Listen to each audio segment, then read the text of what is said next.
Introduction, the lag, the hook. Quantum physics teaches us that the mere act of observing irremediably alters the nature of the observed particle. Conscious matter, in its purest state, is defined by its geometric capacity to perceive and react to its environment, densifying its reality. But what happens when the architecture of that perception is inverted? What occurs when the observer becomes the object of study of an entity that imitates with terrifying precision the laws of thermodynamics and optics, but operates with its own dark agenda? It all began on a Tuesday in the early morning, amidst that aseptic and silent heaviness that precedes the dawn. The bathroom of my apartment was dark, illuminated only by the cold, white and humming light flickering over the sink. I leaned over the marble, turned on the tap, and let the ice-cold water numb the fatigue of my hands. It was a routine executed thousands of times, a mechanized movement that did not require my intellect.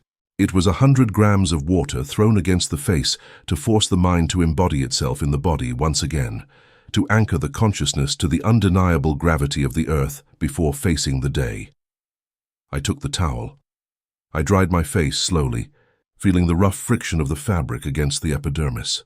Until that precise millisecond, the universe continued functioning under the strict, boring, and comforting laws of classical physics. But then, I lowered the towel and raised my eyes toward the mirror. The glass, that thin membrane of silver and glass designed to faithfully return photons of light, was there. My face was there. The dark circles marked by insomnia, the tense line of the jaw, the posture hunched by exhaustion. Everything seemed to be in perfect and symmetrical balance. However, a frigid sensation, a primitive and visceral instinct, crawled up my spine.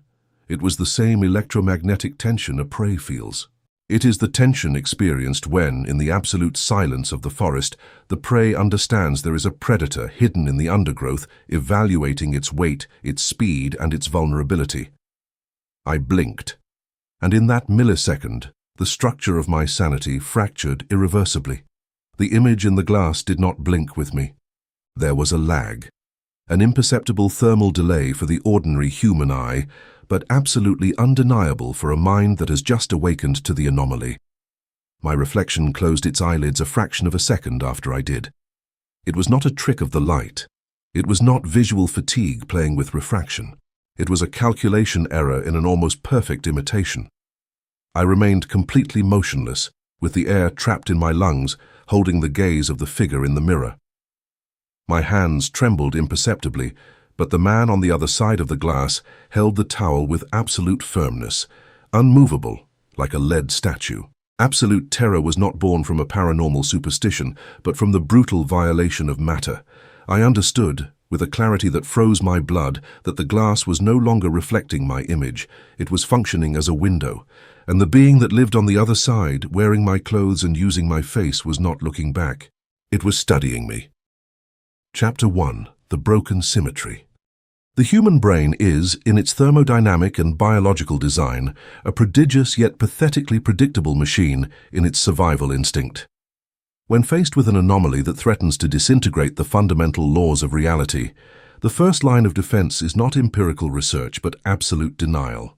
The intellect builds barricades of cheap logic to block the passage of quantum terror. It closes the floodgates, isolates the traumatic event, and injects it with a lethal dose of rationalization to continue operating without collapsing.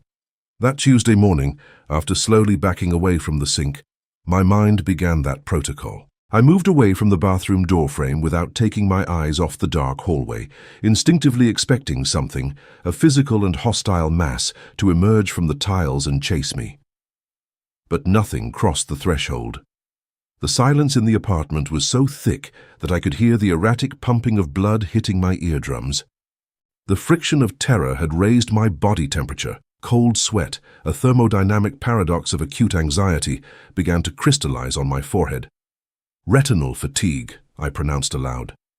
The vibration of my own vocal cords in the empty air of the hallway provided a microscopic relief. I needed to anchor the event to classical physics. It was, I told myself, a simple and vulgar processing error in the visual cortex.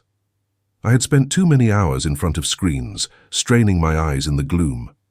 a desynchronization between the optic nerve and conscious perception, a neuronal latency. The exhausted brain had taken a millisecond too long to process the image. It created the illusion that the reflection moved with its own will. It was a mathematical, biological, acceptable explanation. I forced myself to breathe deeply, using my diaphragm to force the parasympathetic nervous system to reduce the hysteria of my heartbeat. I walked with stiff steps toward the refuge of my studio. I was desperately seeking the immutability of my controlled environment. The architecture of the place was my sanctuary. My workspace was set up in an L-shaped room, a geometric design I had domesticated myself. Upon crossing the door, the atmospheric pressure of the sound changed drastically. The walls were strategically covered with thick acoustic panels of high-density foam, bass traps in the corners, and geometric wooden diffusers. This structure devoured high and medium frequencies, eliminating any parasitic reverberation and creating an almost anechoic acoustic. In this room, sound did not bounce. It was born, fulfilled its physical function, and died instantly, absorbed by the porous material. It was an environment where the static of the outside world was annihilated, leaving me alone with the massive weight of low frequency. I dropped into the heavy ergonomic chair in front of the desk. The residual heat from the computer equipment caressed my legs. Under the table, the computer tower emitted a constant, deep hum. 32 gigabytes of memory, and an 8-core processor beating in the dark, cooled by the hypnotic spin of fans extracting heat. It was a powerful machine, assembled piece by piece with cold logic. I moved the mouse. The twin monitors emerged from sleep mode, flooding the room with a cold glow. On the main screen, the desktop background was not a static image, but a high-resolution animated loop, a complex fractal geometry turning on itself in an infinite and perfect loop. I stared at it for several minutes. I needed that mathematical perfection. The video loop was predictable. There was no latency, no hidden intentions, just pixels obeying an irrefutable binary code. If quantum physics dictated that the observer alters reality, that wallpaper was proof that, at least within the silicon circuits, order remained unbreakable. I opened the music production software. The dark and aseptic interface of the sequencer filled the screen, showing blocks of audio millimetrically aligned on a temporal grid. I was working on the sound design of a dense project. I loaded a virtual synthesizer and pressed a key on the MIDI controller. A massive, pure and guttural sub-bass sound flooded the room, vibrating the wood of the desk and the floor beneath my feet. I manipulated the oscillators, sculpting the sound wave, trying to let that mechanical and technical activity absorb the excess nervous energy that threatened to paralyze me. I wanted to submerge myself in sound, in the manipulation of frequencies where I was the only architect. However, despite the volume, despite the acoustic pressure filling the L-shaped room, the event at the sink refused to be assimilated.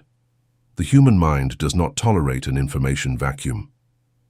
When classical logic fails, it seeks refuge in the abysses of metaphysics. While the sub-bass buzzed in the studio, my thoughts began to drift toward dangerous concepts. I thought of quantum superposition. I thought of the erratic behavior of photons when they pass through a double slit and realize they are being observed. If at a subatomic level matter is aware of the gaze and alters its behavior, what prevented that same aberration from occurring at a macroscopic level? A mirror is nothing more than a layer of polished silver trapped behind glass. It reflects light. But light is information. What if the mirror is not a passive surface? What if it is a membrane, an extremely thin event horizon that separates our three-dimensional ecosystem from a thermodynamic reverse? I stopped the audio playback suddenly. Silence fell over the studio like a guillotine, immediately suffocated by the acoustic panels. I rubbed my eyes, feeling the dryness in my corneas. The initial denial began to crack. The theory of visual fatigue was no longer enough to sustain the structure of my sanity because the terror did not reside in the millisecond delay of the blink. The terror resided in the intention. The gaze that being in the glass had returned to me was not the empty gaze of an optical reflection. There was weight in those eyes, there was calculation, evaluation, and a frigid, inhuman patience. I looked to my right. The secondary monitor was off. The liquid crystal display, black and polished, returned a dark and diffuse reflection of the room. I felt a leaden knot in my stomach. A sudden electrical discharge of adrenaline ran through my peripheral nervous system. Suddenly, the off-screen was no longer a computer peripheral. It was a potential abyss. It was an unguarded breach in the security of my fortress. I forced my neck to turn. I fixed my gaze on the dark reflection of my own silhouette. I looked at my outline cut into the black plastic of the monitor. I was still. The dark reflection was still. Slowly, with ridiculous caution, I raised my right hand. The shadow on the off-screen imitated the movement. Physics seemed intact. The optical symmetry was maintained in perfect temporal balance. I exhaled the air I didn't know I was holding. It was just paranoia. Isolation and fatigue were playing with me. But as I lowered my hand, the perturbation manifested again. It was not a temporal delay this time. It was something infinitely more subtle and destructive. The shadow on the off monitor lowered its hand with me. The metric synchronization was impeccable. However, the angle of the shoulders in the reflection, the millimetric tilt of the head, they did not match the tension of my own musculature. It was as if a prodigiously talented actor were imitating my movements in real time from the other side of the screen. He was unable to completely hide his own cadence, his own center of gravity. I turned my head violently, looking away from the monitor. My breathing became agitated, losing its sub-bass depth and becoming shallow and arrhythmic. The symmetry had broken. The anomaly was not an isolated event confined to the bathroom. It had invaded the perimeter. I stood up from the chair, pushing it back with unnecessary force. The L-shaped room, with its absorbent panels, suddenly felt oppressive, like a compression chamber crushing me slowly. I began to walk through the apartment, turning on all the lights in a primitive and useless attempt. I wanted to annihilate the shadows, and that was when the true psychological quarantine began. The silent siege. The apartment, a space I knew to the millimeter, transformed from one moment to the next into a minefield of hostile surfaces. My brain, now operating under a destructive hypervigilance, scanned the environment. It identified every object capable of bouncing photons. I went to the kitchen to pour a glass of water. Upon opening the cabinet, my eyes locked onto the black glass panel of the microwave door. I looked away abruptly, closing the door with my foot. I took a clear glass, but filling it with cold water created a lens. The glass and liquid returned a convex and deformed image of my face. I dropped the glass in the sink.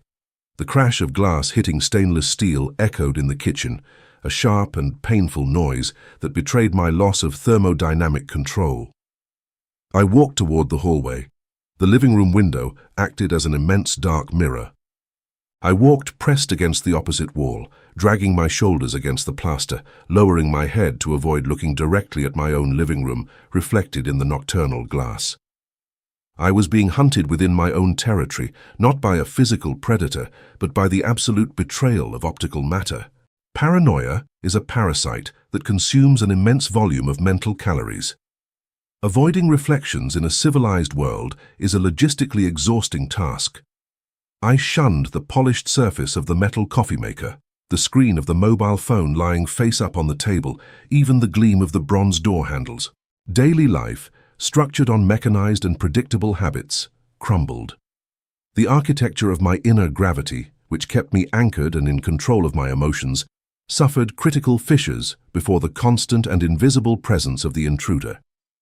Because the most terrifying thing about the broken symmetry is not what you see. It is the crushing certainty, the thermal sensation on the back of the neck, of knowing that when you are not looking at the glass, the entity on the other side is standing there. It is pressed against the silver membrane, watching your back with a predatory and aseptic attention. I returned to the studio. It was the only safe place, or at least the easiest to control. The acoustic curtains were closed, blocking the windows. I turned off the secondary monitor completely, turned it toward the wall, and covered its surface with a towel. The main monitor, with its tracks and grey blocks, was the only bright thing in the room. But being saturated with information and color, it did not possess the blackness necessary to reflect my image. I sat down again. The silence of isolation, which was once a tool to sharpen my consciousness and densify my spirit, now felt like the expectant silence that precedes an execution. I tried to resume work. I selected an audio block, applied a surgical equalizer, and tried to isolate a resonant frequency that muddied the mix. My fingers moved over the keyboard with nervous speed, trying to convince the universe and myself that everything was still in its place. But concentration was impossible. The barometric tension in the room was unbearable. My nervous system screamed that I was cornered. A human being can isolate themselves from the external biomass. One can amputate the parasite of social validation, close the door to the hysterical noise of the crowd, and survive in the vastness of tactical solitude. The monarch isolates himself to govern himself without interference, but how do you isolate yourself when the threat, the hostile and alien interference, has managed to infiltrate the only element you cannot leave outside the vault? How do you hide from your own geometry, from the image that confirms you exist? Fatigue finally began to break my physical resistance. I had been without sleep for more than 24 hours. My eyelids felt like lead plates.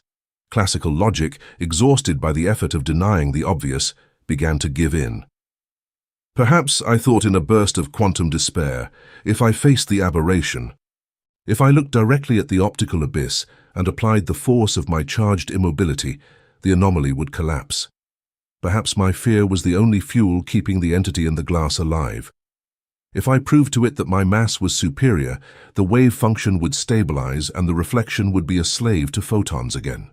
I had to perform an empirical check, a confrontation. Slowly, I stopped the playback of the audio sequencer. The deep hum of the computer and the faint spin of the fans remained as the only living sound in the armored room. I stood up. My joints creaked. I walked toward the secondary monitor I had covered. I extended my right hand. My fingers trembled slightly. I grabbed the edge of the cotton cloth. With a sharp and violent movement, I ripped the towel away and turned the black plastic screen toward me. The liquid crystal, off and polished, absorbed the little light in the room. I stood before it, anchoring my feet. I forced my diaphragm to inhale in a deep and slow manner. I fixed my gaze directly on the dark and diffuse face inhabiting the center of the black rectangle. I remained completely motionless, a pillar of salt before the precipice. The reflection returned the gaze. Its immovability was identical to mine. I observed the contour of the shoulders, the tilt of the skull, the tension in the jaw. I looked for the latency. I looked for the glitch in the matrix.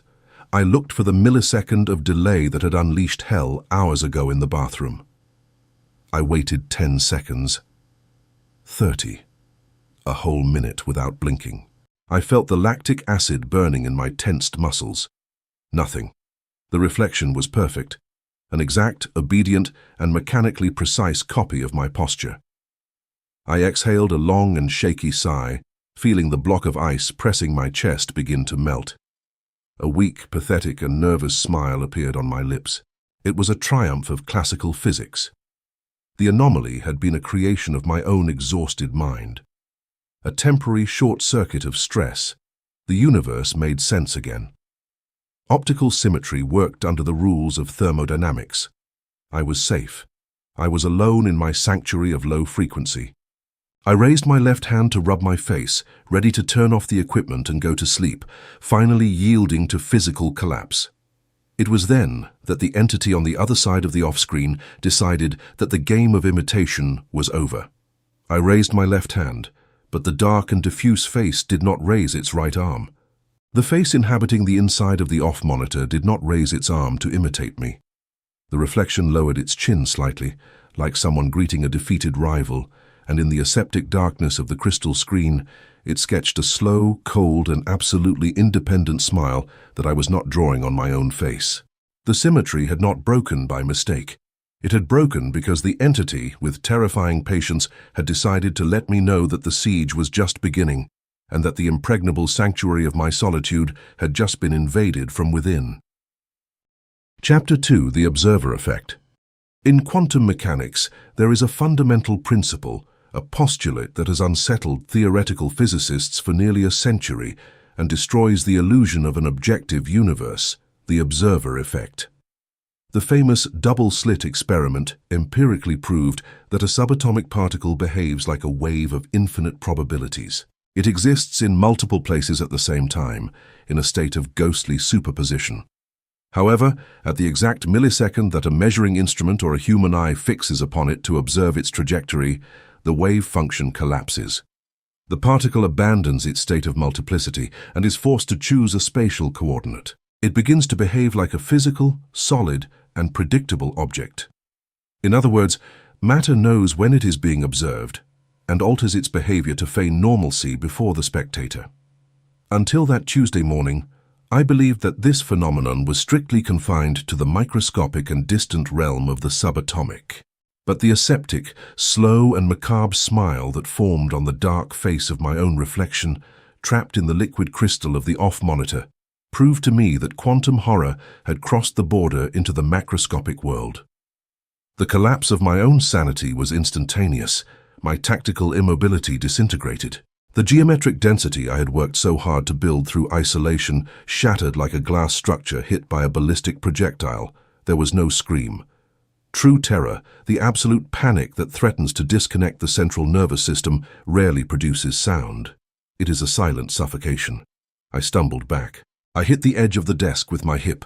The sharp pain in the pelvic bone was the only physical anchor that prevented me from fainting. My breathing, which minutes before operated at a controlled, frozen, sub-bass frequency, transformed into a shallow and pathetic gasp, the typical heart rate of a cornered prey. I did not take my eyes off the screen. I couldn't. Mammalian instinct screamed that if I turned my back on the aberration, it would cross the plastic and glass membrane to materialize in my studio. The smile on the reflection faded slowly, returning to the cold expressionlessness that simulated my own terrified face. The entity had dictated its message, and immediately after had restored the optical symmetry to mock my disbelief. I walked backward, dragging my feet over the acoustic carpet, until I hit the doorframe. I left the studio walking backward, closed the door with a violent slam, and stayed in the hallway, breathing the dark. The rest of the night was nothing more than a purgatory of hypervigilance. I took refuge in the exact center of the living room, sitting on the floor with my back against the sofa. I refused to turn on the main lamps. The shadows cast by streetlights filtered through the blinds, drawing static lines on the carpet. I was surrounded by objects that until a few hours ago I considered harmless, but which now revealed themselves as potential doors. The television screen, the coffee table glass, the dark oven panel in the open kitchen. Every polished surface in the room had the thermodynamic potential to house the intruder. Dawn broke. The grayish and aseptic light of morning penetrated the apartment, revealing the geography of my prison. Extreme exhaustion operated like a toxin in my blood, but the brain flatly refused to turn off the alert systems. To close one's eyes was equivalent to ceasing to be the observer. If the observer disappeared, what prevented the entity from moving freely? I stood up with geological slowness. My joints ached from the accumulated tension. I decided I needed caffeine, a chemical stimulant to force my synapses to maintain the firewall against madness. I walked toward the kitchen with my gaze fixed. I stared rigidly at the matte floor tiles, avoiding the bright geometry of the appliances. I took a porous ceramic mug. I avoided glass. I filled the Italian mocha pot by feeling the metallic edges without looking at them directly, guided by muscle memory. I turned on the stove and waited for the bubbling. I listened to the mechanical bubbling of the boiling water, a classic, predictable, reassuring sound. I served the black, steaming coffee. I opened the silverware drawer and took out a stainless steel teaspoon to stir the sugar. It was a reflex act, an unforgivable calculation error dictated by routine. As the spoon turned in the dark liquid, creating a small centripetal vortex, my gaze fell upon the concave surface of the metal. In optical physics, a polished steel spoon acts as a spherical mirror that inverts the image. I saw my distorted and upside-down face in the curve of the metal. But the terror did not come from the deformity of the refraction, but from the stasis. The spoon was turning, My hand was moving in rapid circles. The liquid was rotating. However, in the microscopic reflection of the steel, the inverted face was absolutely still. Its eyes were tiny black dots fixed on me. Those eyes challenged the inertia of motion. I dropped the spoon. It fell into the cup, splashing boiling coffee onto my wrist. The physical pain was sharp, but I didn't even blink.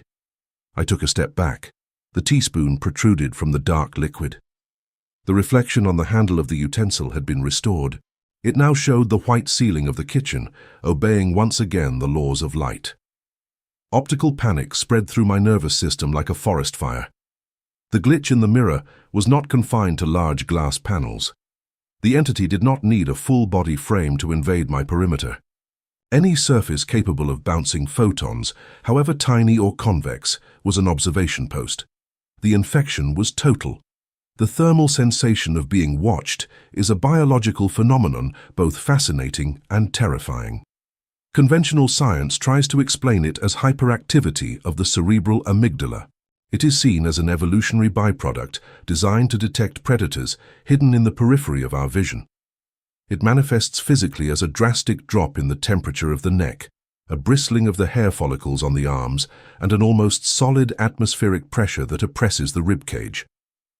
Throughout that Wednesday, I walked through my own home enduring that invisible radiation. The observer effect had been macabrelly inverted. I was no longer the researcher forcing the particle to collapse with my gaze. I was the object of study on a three-dimensional petri dish. I began to notice the patterns. The entity operated under a strict, though sadistic, thermodynamic code of conduct. When I looked directly, with focused and direct vision, at any reflective surface, whether it was the bathroom mirror, the studio monitor, or a window, the symmetry remained intact. The reflection abided by the laws of optics. I would raise my hand, and the reflection would raise it. I would blink, and the reflection would blink simultaneously. The intruder feigned being a simple physical phenomenon of light bounce, playing its part with millimetric perfection. It knew that under the magnifying glass of my direct gaze, the wave function had to collapse. But the anomaly thrived in the margins, in the blind spots, in the periphery. I proved it in the mid-afternoon. I was in the hallway, in front of the entrance door. The lock knob was a polished brass sphere, worn by years but bright enough to return a golden and spherical image of the surroundings. I stood 1 meter away, looking directly at the wood of the door, but concentrating all my neuronal capacity on peripheral vision, using the retinal rods designed to detect movement in low light. I held my body in a charged immobility. I did not breathe. In the brass sphere, my reflection stood at the limit of my vision. I was still. But in the brass, the golden silhouette began to slowly raise its right arm, pointing toward me. I turned my head with explosive violence, pinning my direct vision on the doorknob. Clack! The delay was perhaps 300 milliseconds. In that fraction of time, I saw the reflected arm fall. It fell at the speed of light, desperately coupling itself to the real posture of my body, like an actor caught out of position on stage, trying to adopt his pose before the curtain rises. The empirical confirmation of this behavior did not mitigate my terror. It multiplied it by a cosmic factor. The entity was not a simple random glitch of physics. It possessed tactical intelligence. It possessed an agenda. The reflection was not stalking me to scare me like a cheap movie poltergeist. Its objective was infinitely more clinical and predatory. It was studying me. It took advantage of every second. It used every second in which my attention was not focused on it to observe my body language, measure my center of gravity, analyze the tension of my muscles, and memorize the rhythmic patterns of my breathing. It wanted to understand my mass. It was calibrating its own software in the image and likeness of my hardware. What did it plan to do once it managed to imitate my density to perfection? Tactical isolation, the extreme solitude that was once my greatest source of power, had become a deadly trap. I had built a low-frequency sanctuary to isolate myself from the external biomass so that no one would drain my energy. But by amputating my social links, by locking the doors and turning off the phone, I had voluntarily locked myself in an aseptic chamber alone with an intruder who did not need to breathe oxygen. I headed back to the living room, dragging my feet, consumed by paranoia. Sunset began to tint the sky. It dyed the city sky orange, casting long and disturbing shadows on the walls. The waning light was the prelude to an even greater horror. With darkness, the window glass would lose its transparency to become immense dark mirrors, giant screens where the entity would have total freedom to operate. Physical and mental exhaustion reached a critical breaking point. My brain demanded a system shutdown. Microsleeps began to assault me while I was standing. My head would fall forward, and I would wake up startled milliseconds later, heart racing. I needed to sleep, or I would die from neurological collapse. But the geometric equation of sleep revealed an unbearable truth. To sleep implied closing the eyes. It implied disconnecting the retinas, the only quantum measuring instrument that kept the entity bound to the laws of imitation. If the intruder only respected symmetry when I was watching directly, what then? If it used my peripheral vision to move freely, what would it do when my consciousness turned off completely for 8 hours? If the observer disappeared from the equation, the wave function would be free. I imagined my inert body on the bed. I imagined the immense mirror of the wardrobe. I visualized the darkness of the room and, in my exhausted mind, I saw the figure in the glass slowly approach the silver surface while I snored, unaware of the danger. I saw it press its identical face against the cold barrier of the glass, studying the fragility of my exposed throat. It was waiting for the exact thermodynamic moment to execute the next phase of its invasion. I dropped onto the sofa, covering my face with both hands. The silence of the apartment weighed on my chest like a granite slab. Solitude, my former crown, was now the crushing weight of the invisible. I could not flee. I could not call anyone because the ordinary biomass would diagnose my terror as a psychotic break and lock me in a room full of observation mirrors. I was irremediably alone against an anomaly that knew me better than I knew myself. And as the last ray of sun disappeared, I understood. Darkness turned the television, the glass table, and the windows into dark and expectant portals. I understood that the asymmetric war had begun, and that my adversary never needed to sleep. Chapter 3. The Reverse of Matter.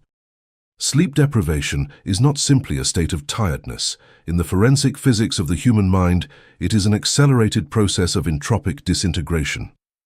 When the mammalian brain is forced to stay on beyond its biological limits, the barrier separating logical reasoning from psychosis begins to become permeable. Forced wakefulness consumes a monstrous volume of mental calories. At 48 hours without closing your eyes, the three-dimensional world loses its sharpness. Sounds become metallic, the perception of time dilates in an agonizing latency, and gravity seems to multiply, crushing the ribcage against the floor. I survived Wednesday night entrenched in the geometric center of my living room, my back pressed rigidly against the wall furthest from any window. I did not allow myself a single prolonged blink. I held my consciousness with the brutality of a dictator clinging to the throne during a siege. When the ashen and aseptic light of dawn finally filtered through the blinds, illuminating the suspended dust, I knew I had won a tiny, pathetic, and Pyrrhic battle. I had survived the darkness, yes, but the entity on the other side of the glass possessed a devastating thermodynamic advantage. It did not suffer from cellular fatigue. Its patience was mathematical, inorganic, and infinite. I stood up. My knees creaked with a dry sound. The pain in my muscles was the only empirical proof that I still inhabited a physical body. I understood that fleeing from reflections and hiding my gaze on the floor was the tactic of a prey. It was the cowardly strategy of the ordinary biomass. If I intended to regain absolute control of my ecosystem and preserve my sovereignty, I could not limit myself to evading the anomaly. I had to dissect it. I had to drag the abomination from the realm of the supernatural to the autopsy table of theoretical physics. I walked toward my studio. This space was my acoustic fortress, and now it had to become my quantum laboratory. I turned on the computer, making sure to keep my gaze strictly fixed on the matte keyboard and the illuminated areas of the screen, avoiding the black frame of polished plastic. I began an obsessive investigation. My fingers hit the mechanical keys with a calculated violence. If that being was not a ghost, an absurd and insulting concept for any rational mind, then it had to obey some extreme and undocumented law of the mechanics of the universe. I needed to understand the exact architecture. I needed to understand the boundary that separated us. I needed to understand the physics of the glass. I filled the screen with optical diagrams, treatises on particle physics, and articles on CPT symmetry, charge, parity, and time. I read about how photons travel through space until they hit the surface of a mirror. In an ordinary mirror, composed of a sheet of glass protecting a microscopic layer of silver or aluminum, the free electrons of the metal interact with the electromagnetic field of the incident photon, cancelling it and emitting a new photon with the same energy but in the opposite direction. That is the official explanation, the comfortable lie that science packages to reassure the masses. A simple mechanical bounce. But as I delved into the geometry of space-time and the chirality of matter, a terrifying hypothesis began to crystallize in my exhausted brain. In chemistry and physics, chirality describes objects. It describes objects that are not superimposable on their mirror image, like the left hand and the right hand. Our universe is dominated by left-handed matter at the subatomic level. There is a fundamental asymmetry in creation. What would happen if the mirror is not simply a photon bouncer? What would happen if the layer of silver nitrate, under certain extreme conditions of density and observation, does not reflect the light of this universe, but acts as a semi-permeable quantum membrane that connects us directly to a universe of inverted parity? A right-handed universe, an exact reverse of matter.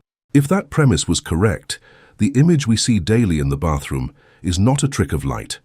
It is a window to an adjacent thermodynamic ecosystem inhabited by entities composed of antimatter or inverted matter, which are gravitationally synchronized with us. For millennia, those entities were forced to imitate us. They were forced because the pressure of observation, the collapse of the wave function from our side of the membrane, kept them bound to symmetry. They were slaves to our gaze. But something had broken in my ecosystem. By isolating myself from society, I had altered the barometric pressure of my reality. By amputating my links with the noise of the world, by forging my conscious matter and massively increasing the density of my inner gravity, I had changed everything. I had accumulated so much potential energy in my extreme solitude that the membrane of the mirror had begun to give way under the weight of my existence. And the entity inhabiting the other side, my exact counterpart in the reverse of matter, had awakened. It had felt the fissure. It had discovered that the tyrant who forced it to imitate every movement was blinking, doubting, and bleeding with terror. I stopped reading. The hum of the computer processor seemed to fill the entire auditory spectrum of the room. If my theory was true, the entity did not want to scare me. Fear was only a byproduct. What the entity desired, with a mathematical and frigid veracity, was the control of the anchor. It wanted to use the break in symmetry to transfer its mass toward my side of the membrane, or worse, it wanted to invert the polarities. It wanted to usurp my sovereignty in the physical plane and lock me in the two-dimensional vacuum, condemning me to be the slave who imitates movements from the other side forever. Terror gave way to a cold, aseptic, and sub-base fury. I had sacrificed too much to reach my tactical immunity. I had destroyed my relationships. I had endured the pain of social amputation, and I had looked my own demons in the eye without blinking. I was not going to let an optical parasite take my throne. I would not let a miserable inverted reflection composed of stolen photons snatch the throne of my own empire. I had to perform a controlled experiment. If the war was asymmetric, I would impose the battlefield. I got up from the desk. I went to the bathroom, keeping my gaze fixed on the hallway baseboard. I opened the medicine cabinet with my eyes half closed and extracted a small hand mirror, a frameless glass rectangle of barely 15 by 10 centimeters. It was a manageable surface, a tactical peephole that I could cover with the palm of my hand in any millisecond if the experiment got out of control. I returned to the studio. I sat in my ergonomic chair and placed the small mirror face down on the matte wooden table next to the keyboard. I turned off the two monitors. The only light source in the acoustic room came from a small halogen desk lamp. which cast a raw and direct beam on the table. The rest of the room was left in an oppressive and absolute darkness. I breathed deeply. I executed the protocol of charged immobility. I anchored my feet to the floor, forcing gravity through my shins. I relaxed my shoulders. I reduced my heart rate through long and controlled exhalations. I was trying to stabilize my internal barometry. I was the monarch. I was the observer who forced the wave function to collapse. I had the critical mass. I reached out my right hand and, with a sharp movement, flipped the hand mirror over, leaving it face up under the halogen light. I leaned slightly forward, framing only my face in the glass rectangle. The raw light revealed my haggard features. My eyes, bloodshot from lack of sleep, stared back at my own reflection. Everything seemed to be in order. Optical symmetry remained obedient under the dictatorship of my direct observation. I blinked slowly. The reflection blinked in unison. I tilted my head 1 millimeter to the left. The reflection obeyed the order without apparent latency. But I knew the obedience was a sham. "I know what you are," I whispered. My voice sounded raspy, dense, immediately absorbed by the acoustic panels. I did not expect the reflection to answer me acoustically. Sound needs air to propagate, and in the reverse of matter, there is no oxygen, only the cold geometry of inverted light. I kept my gaze fixed on its pupils inside the glass. I offered it not a single trace of fear. I used the technique of ocular suffocation, holding eye contact without blinking, applying all the crushing weight of my presence. I wanted to force it to make a mistake. I wanted to prove to it that I was the object of greater gravitational mass and that it was condemned to orbit under my laws. The passage of time became distorted. The seconds fell heavily like drops of lead on a drum. 20 seconds, 40 seconds, a whole minute. My eyes burned, demanding lubrication, but my iron will refused to close the eyelids. And then, in the second minute of confrontation, the reverse of matter manifested. The aberration was not a sudden movement or a vulgar scare. It was a subtle, majestic, and supremely arrogant anatomical alteration. I was leaning forward, with my shoulders tense and hunched from the fatigue of almost 50 hours without sleep. My breathing was visible in my clavicles. I was a human being on the edge of biological collapse. However, the image inside the small rectangular mirror began to correct itself autonomously. Slowly and fluidly, as if gravity in its universe had ceased to exist, the reflection corrected its posture, its shoulders straightened with military discipline. Its shoulders, which should have been hunched like mine, pulled back and straightened with impeccable discipline. Its neck stood tall. The expression of chronic fatigue that dominated my real face completely disappeared in the glass. The intruder's skin seemed tighter, younger, devoid of the dark circles. The reflection ceased to be a copy of my current state to become an optimized, superior, and terrifying version of myself. I froze. My chest rose and fell with agitated breathing, prey to hyperventilation, but the chest of the entity in the mirror was absolutely motionless. It demonstrated a perfect and lethal charged immobility, infinitely superior to the one I had managed to forge in my weeks of isolation.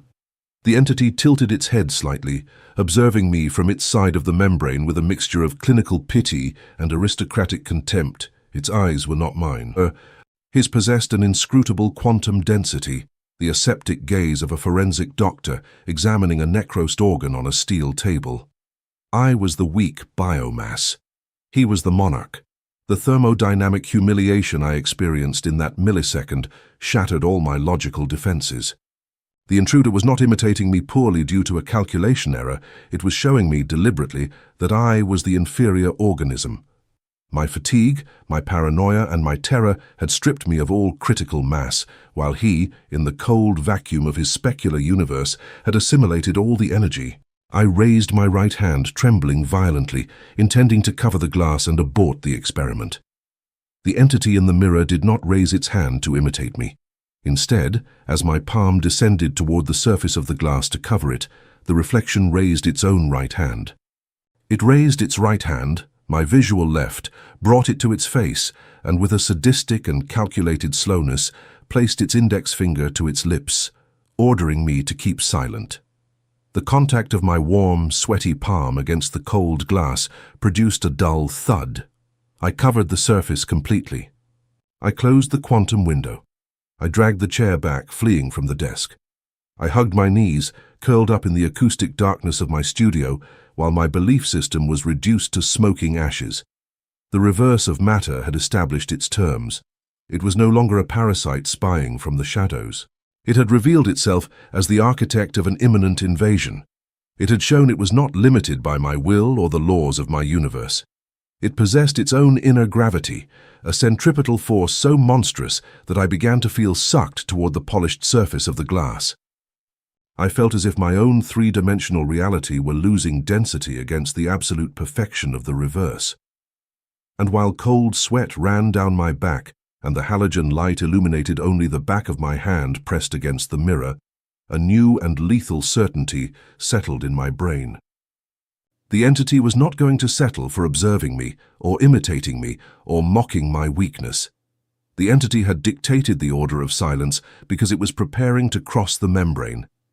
It was ready for the first physical transgression, and I, isolated, had guaranteed that no one would rescue the prey. Chapter 4. The First Transgression. The human mind, when subjected to a barometric pressure of absolute terror, tends to shrink, to seek refuge in denial, and to beg that the laws of the material universe function once again under the comforting mediocrity of classical physics.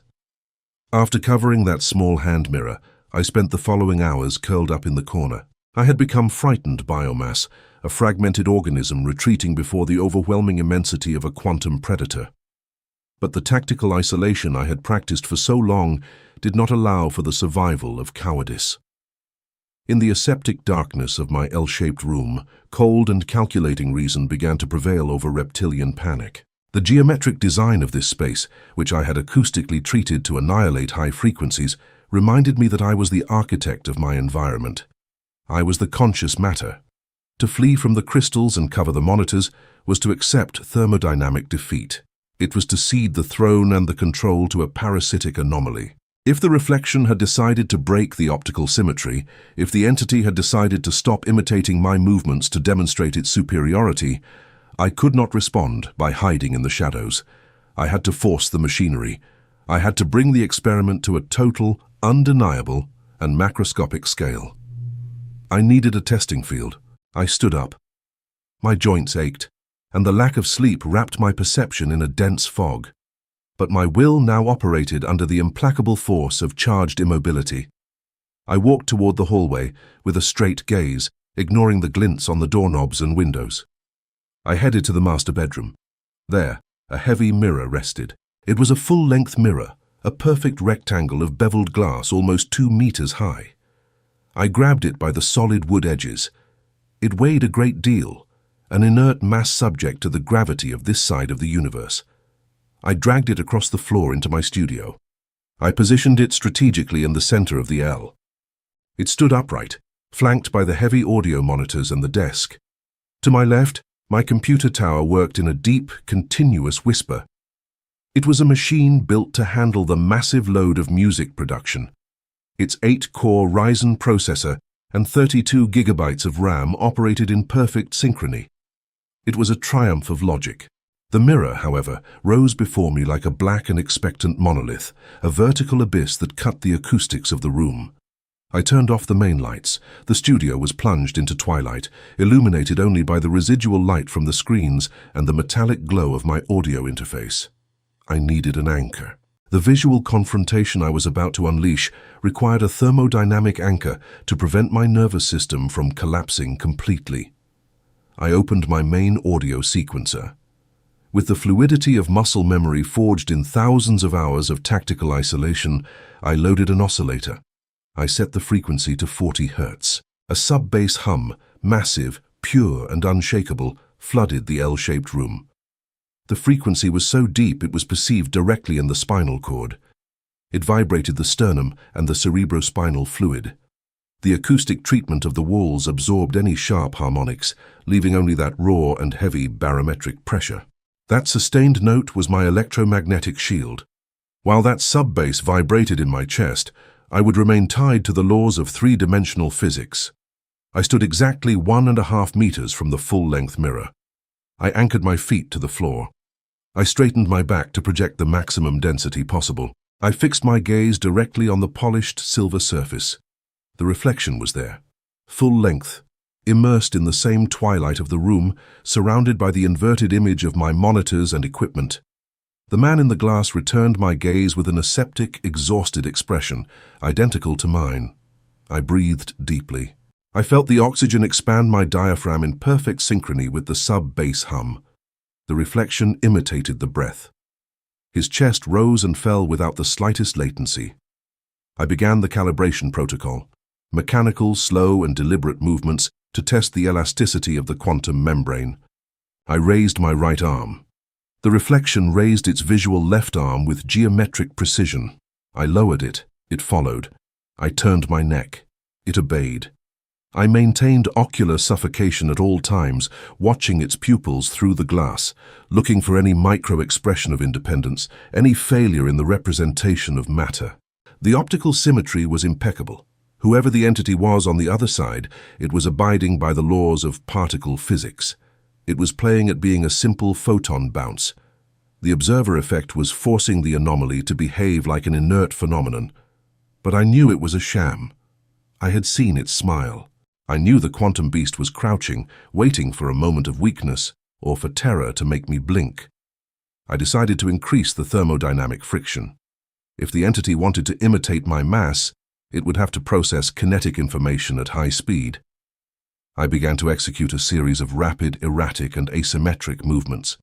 I raised both hands, touched my face, took a quick sidestep, leaned slightly, and stood back up.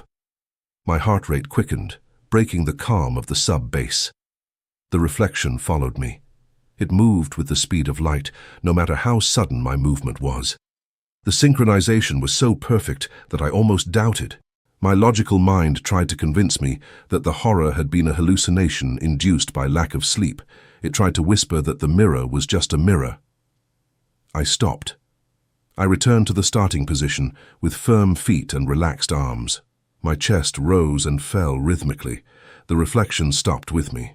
The tension in the L-shaped room was so thick it made breathing difficult.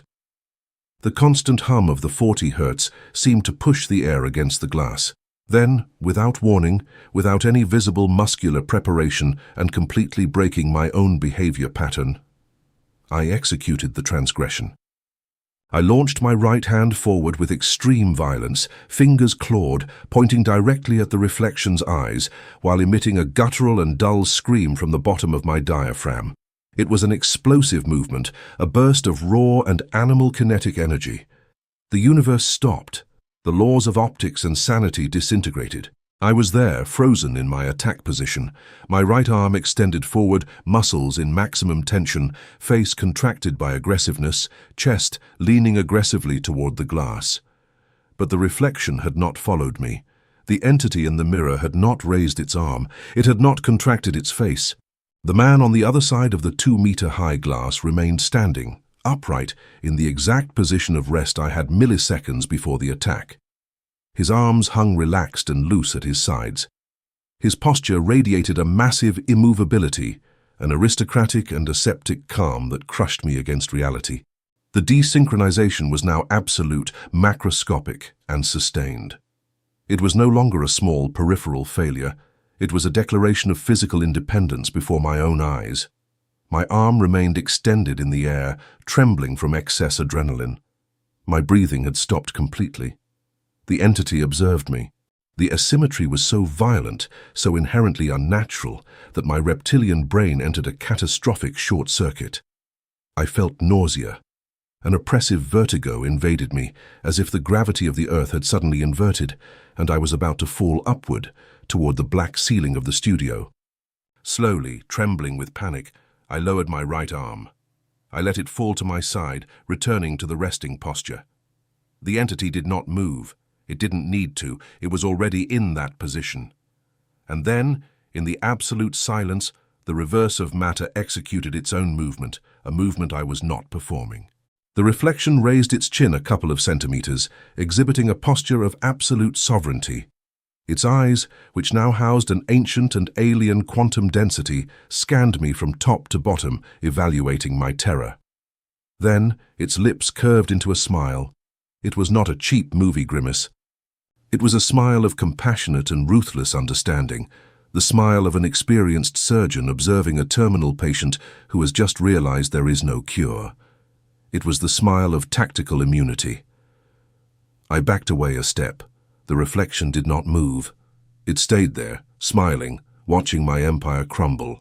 The first transgression had been consummated. The pact of light had been annihilated.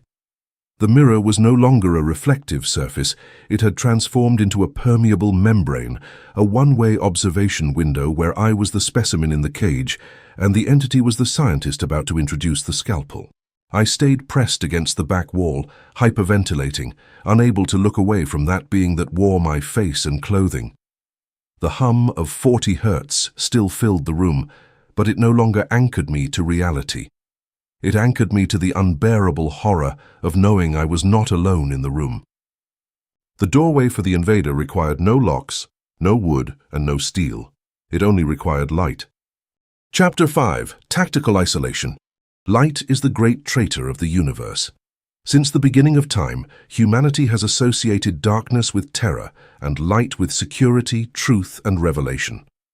The ordinary biomass turns on lamps to drive away monsters, naively believing that photons are an electromagnetic shield against the unknown and the unseen. But in the physics of the quantum invasion I was experiencing, light was not a shield, it was the bridge, the information highway, the very blood that fed the predator. My reflection, that majestic, cold and aseptic invader who had just smiled at me from the other side of the glass membrane, depended purely on optics. It depended exclusively on optics to anchor itself to my reality. If the glass was the doorframe, photons were the lock and the key. As long as there was light bouncing off the polished surfaces of my apartment, the bidirectional communication channel would remain open. If I could see him, the equation dictated he could see me. And if he was seeing me, he was studying me, scanning my weakness, calibrating my mass, and preparing the ground for physical intrusion. Panic is an expansive gas that destroys the intellect, but tactical survival demands compressing that gas into a lethal and directed fuel. I understood the only viable defense was amputation. I had to execute a protocol of total tactical isolation. I had to blind him. And to blind him, I had to blind myself. The first strategic objective was the black monolith in front of me, the full-length mirror. Detaching myself from the wall required a superhuman effort of will. My brain screamed that approaching was suicide. But the monarch does not flee. The monarch imposes his laws. I maintained ocular suffocation. I did not turn my eyes away from the dark and quantum pupils of the entity. His eyes followed me, recording my fear with an analytical indifference that chilled my blood. To my right, a heavy industrial acoustic blanket was hung. It was a dense black fabric, filled with fiberglass, and designed to absorb low-frequency sound. It weighed nearly 10 kilograms and was mathematically opaque. It did not allow a single photon to pass. I reached out my arm, without looking away from the intruder in the glass, and grabbed the edge of the blanket. I pulled it with a sharp violence, ripping it from its supports. The sound of the Velcro tearing rang out like a gunshot in the dead acoustics of the L-shaped room. The entity in the mirror did not flinch. He did not try to imitate my aggressive movement or show surprise. He simply watched me raise that heavy shroud, his compassionate smile accentuated by a millimeter. He knew what I was going to do, and his body language radiated the arrogance of one who knows that blindfolding the jailer does not destroy the cell. With a guttural cry to expel the excess carbon dioxide, I threw the acoustic blanket over the mirror. The heavy fabric hit the glass with a dull thud, slipped a few centimeters, and caught on the wooden edges, covering the reflective surface completely. The optical connection was cut in an instant. The face of the entity and his alien smile were annihilated under 10 kilograms of fiberglass and black cloth. I breathed. Air entered my lungs with painful friction. The 40 Hz hum still emanated from the speakers, but the barometric pressure in the room had changed. The black hole had been covered. However, the victory was microscopic. Covering the main mirror was like closing the main door of a broken castle. The entire apartment was a minefield of potential optics. The purge began, a tactical quarantine executed with the paranoid efficiency of a bomb disposal squad. I left the studio and entered the hallway. I turned off all artificial lights. Sunset had given way to the deep night of the city. The only lighting came from orange streetlights filtering through the windows. The windows, those immense glass rectangles, had become dark mirrors at night due to the luminance difference. I walked crouched, keeping my center of gravity low, avoiding the living room windows. I dragged the heavy furniture. I lowered the aluminum blinds to the bottom, ensuring the slats fit perfectly, blocking any street reflection. Then, I drew the heavy opaque velvet curtains and closed them tightly, sealing the outer perimeter with metal clips to not leave a single crack where the reverse of matter could peer through. The darkness in the apartment began to thicken. It became tactile. I went to the kitchen. The terror there was microscopic and multiplicative. Oven doors, stainless steel, the microwave screen. I extracted 3 rolls of industrial-grade duct tape and a giant roll of thick aluminum foil. I neutralized. I stuck thick strips of tape over the microwave display. I unscrewed the bulbs of the hood and taped opaque newspaper over the black polished induction cooktop. I covered the front of the dishwasher and the fridge. My hands moved with a frenetic speed, a frenzy driven by the toxic adrenaline in my veins. Every time I passed near a reflective object, I felt a thermal itch on my neck, the gravitational pressure of an external gaze trying to break through. I did not look at my own hands. I did not look at the surface while I covered it. I did it all guided by touch, closing the entry ports one by one. I went to the bathroom, the place of the first fracture. I entered with my eyes squeezed shut so tightly, I saw phosphine sparks. I moved by touch, brushing the cold tiles with my fingertips until I felt the beveled edge of the mirror. I had a large towel. I deployed it blindly and taped it to the glass. I pressed the edges hard, sealing the glass under the fabric. When I opened my eyes, the mirror no longer existed. There was only a square of grey cloth on the wall. The work lasted more than 3 hours, 3 hours of systematic visual amputation.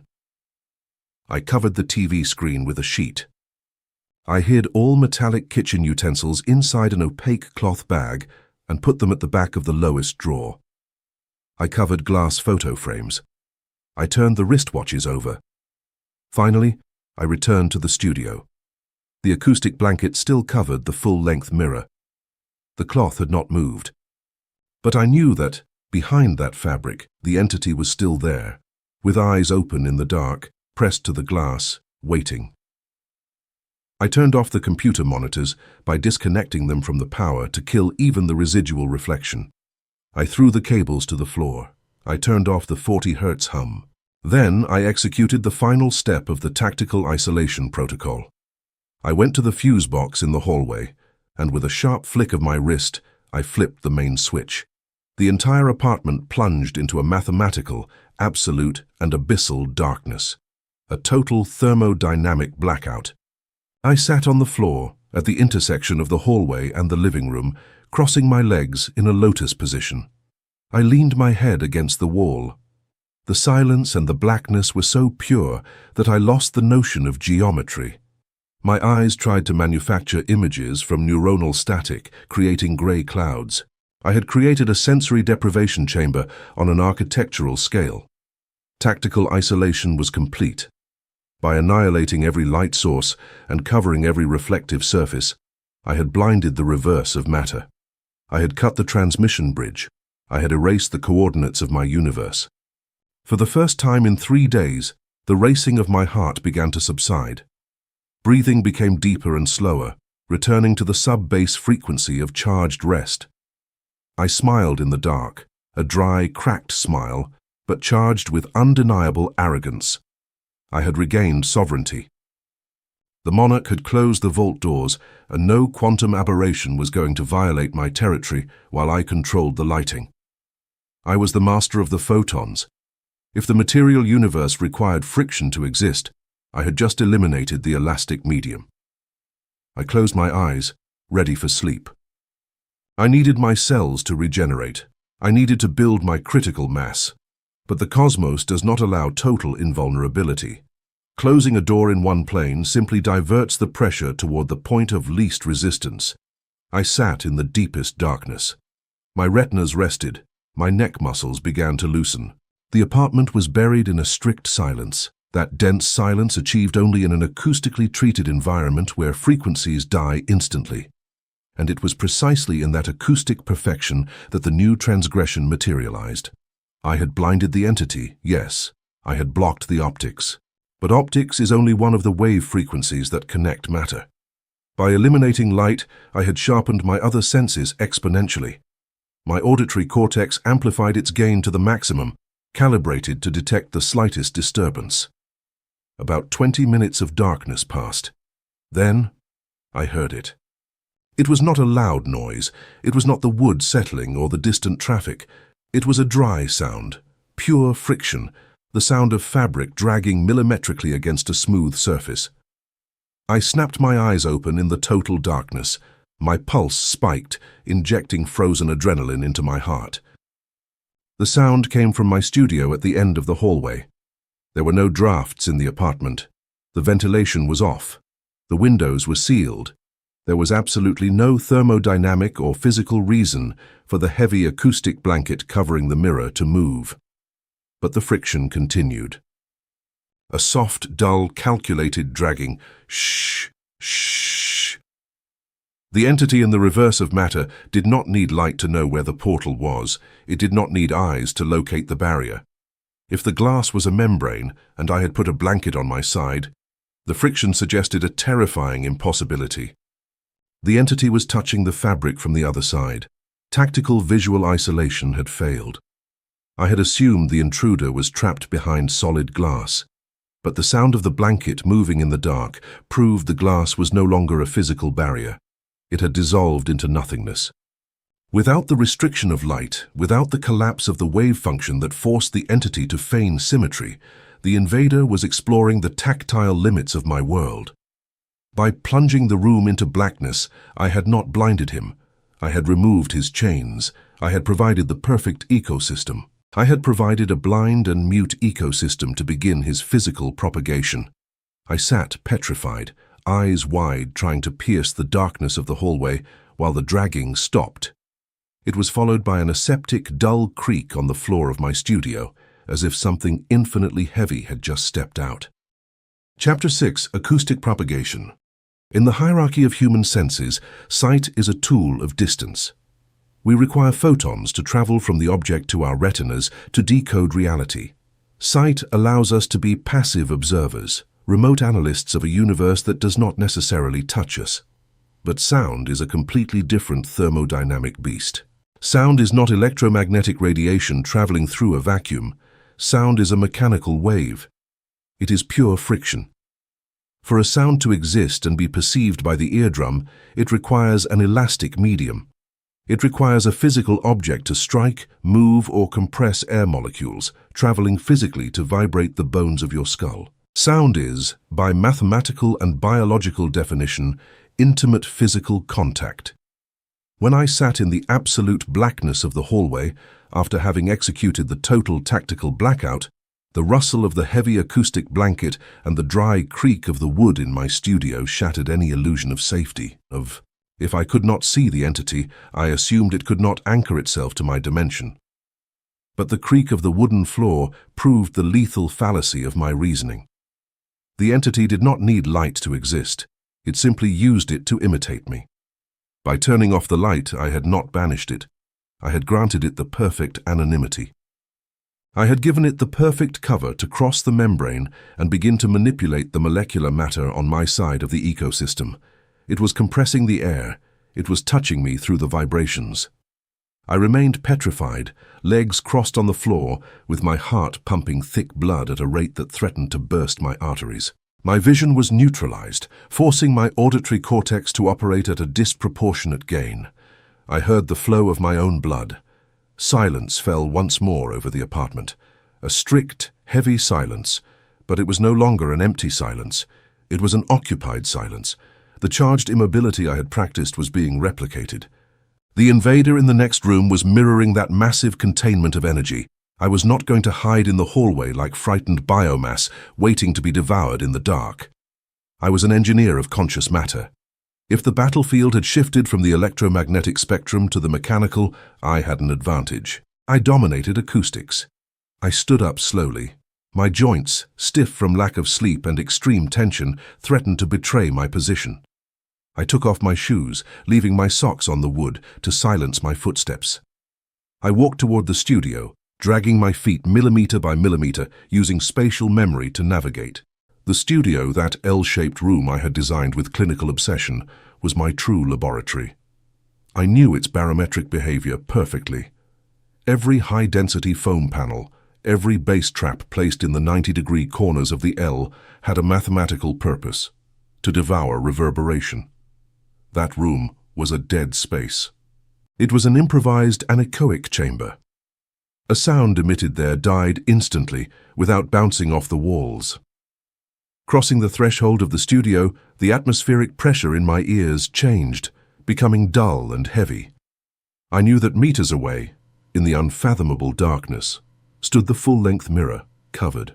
I knew that, standing in front of it, or perhaps already walking through the room, was the anomaly. I reached out blindly until I felt the cold metal of my desk. I found the power panel of my computer. I needed my tools, but I could not turn on the monitors and risk creating a new reflective surface. The Ryzen processor started with a deep, almost imperceptible but familiar hum. The computer case, hidden under the desk, emitted a very faint internal LED light, but being boxed in, it generated no reflections in the room. My hand found the audio interface. I turned the switch and activated the phantom power. I had a large diaphragm microphone mounted on an articulated arm, always ready to record. I pulled it toward me in the dark. I turned on the secondary monitor, but kept the brightness at 1%. A ghostly glow, just enough to see the software interface, but insufficient for the black plastic to reflect me. I opened Ableton Live 12. The session loaded in 3 seconds. I was not going to use this software for art. I was going to use it as a military radar of subatomic precision, a frequency scanner to dissect the darkness. I armed the audio track linked to the condenser microphone and put on the heavy headphones.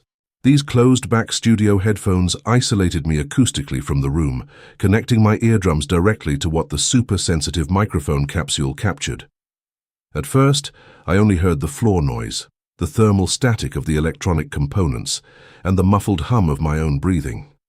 I turned up the gain on the audio interface to the limit before it distorted. On the Ableton screen, the input track's waveform began to thicken, recording every fluctuation in the air pressure of the L-shaped room. I remained completely still, holding my breath to focus all my capacity on the auditory channel. The room was recording activity. Through the headphones, the dead acoustics of the studio revealed themselves as an ocean of micro-events. I heard the distant creak of the building's beams.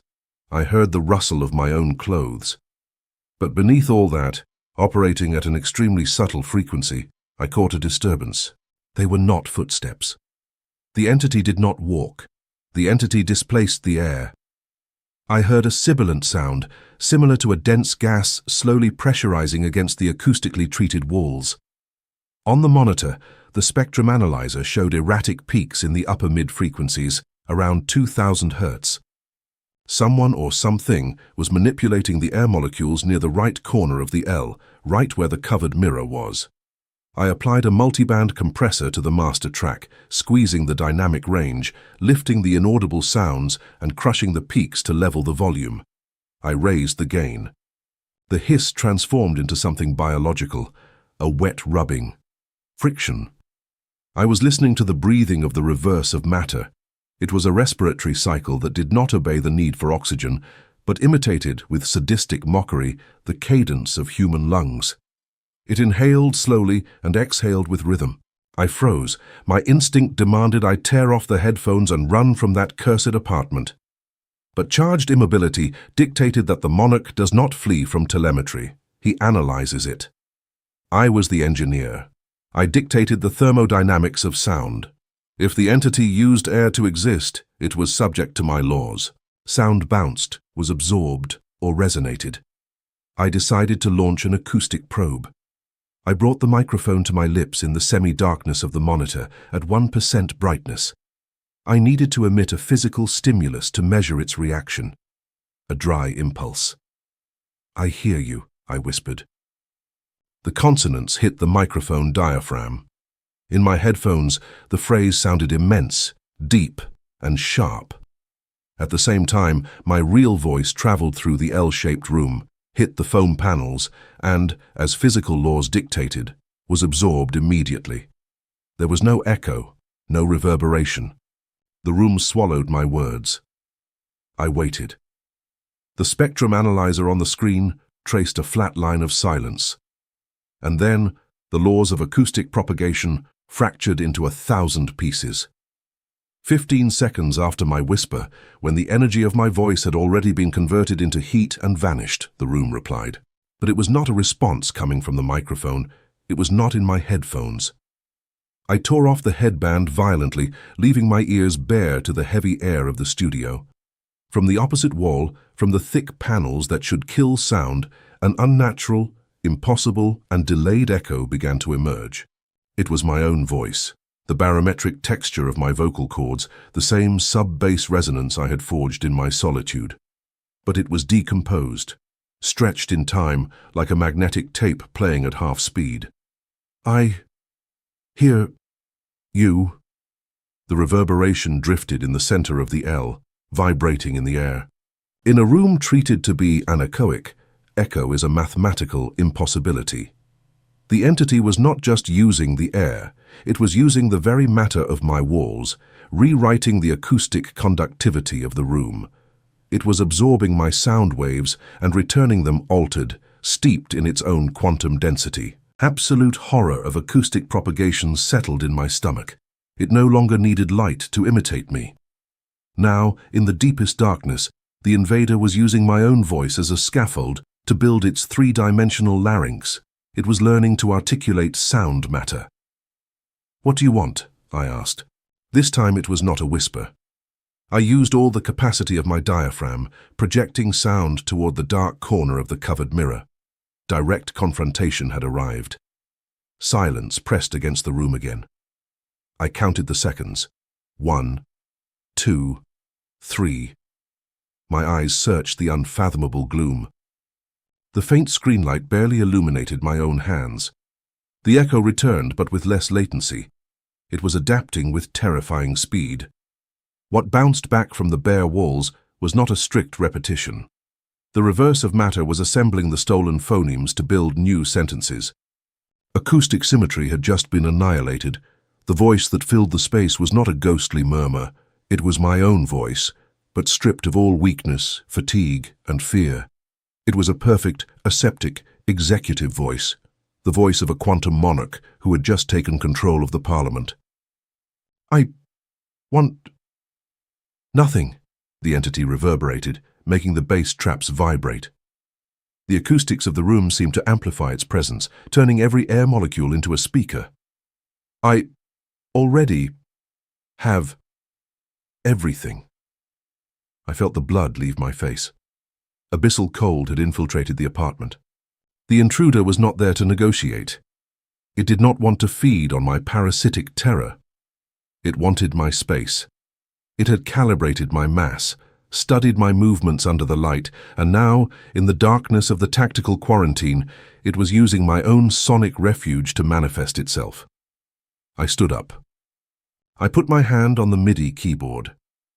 The entity was not attacking me physically because in the physics of massive bodies, direct confrontation is vulgar. It was occupying my volume. Acoustic warfare is based on who dominates the frequency spectrum. "This is my ecosystem," I decreed with iron coldness. "The membrane remains closed. You have no mass to sustain your structure in this dimension." The room did not respond immediately. The entity was processing my sovereignty. On the screen, I saw a low-frequency wave, a sub-bass hum, not from my monitors, but from the physical center of the room. The audio interface was capturing immense atmospheric pressure, and then the sound shifted. Acoustic propagation showed its most terrifying nature, spatial directionality.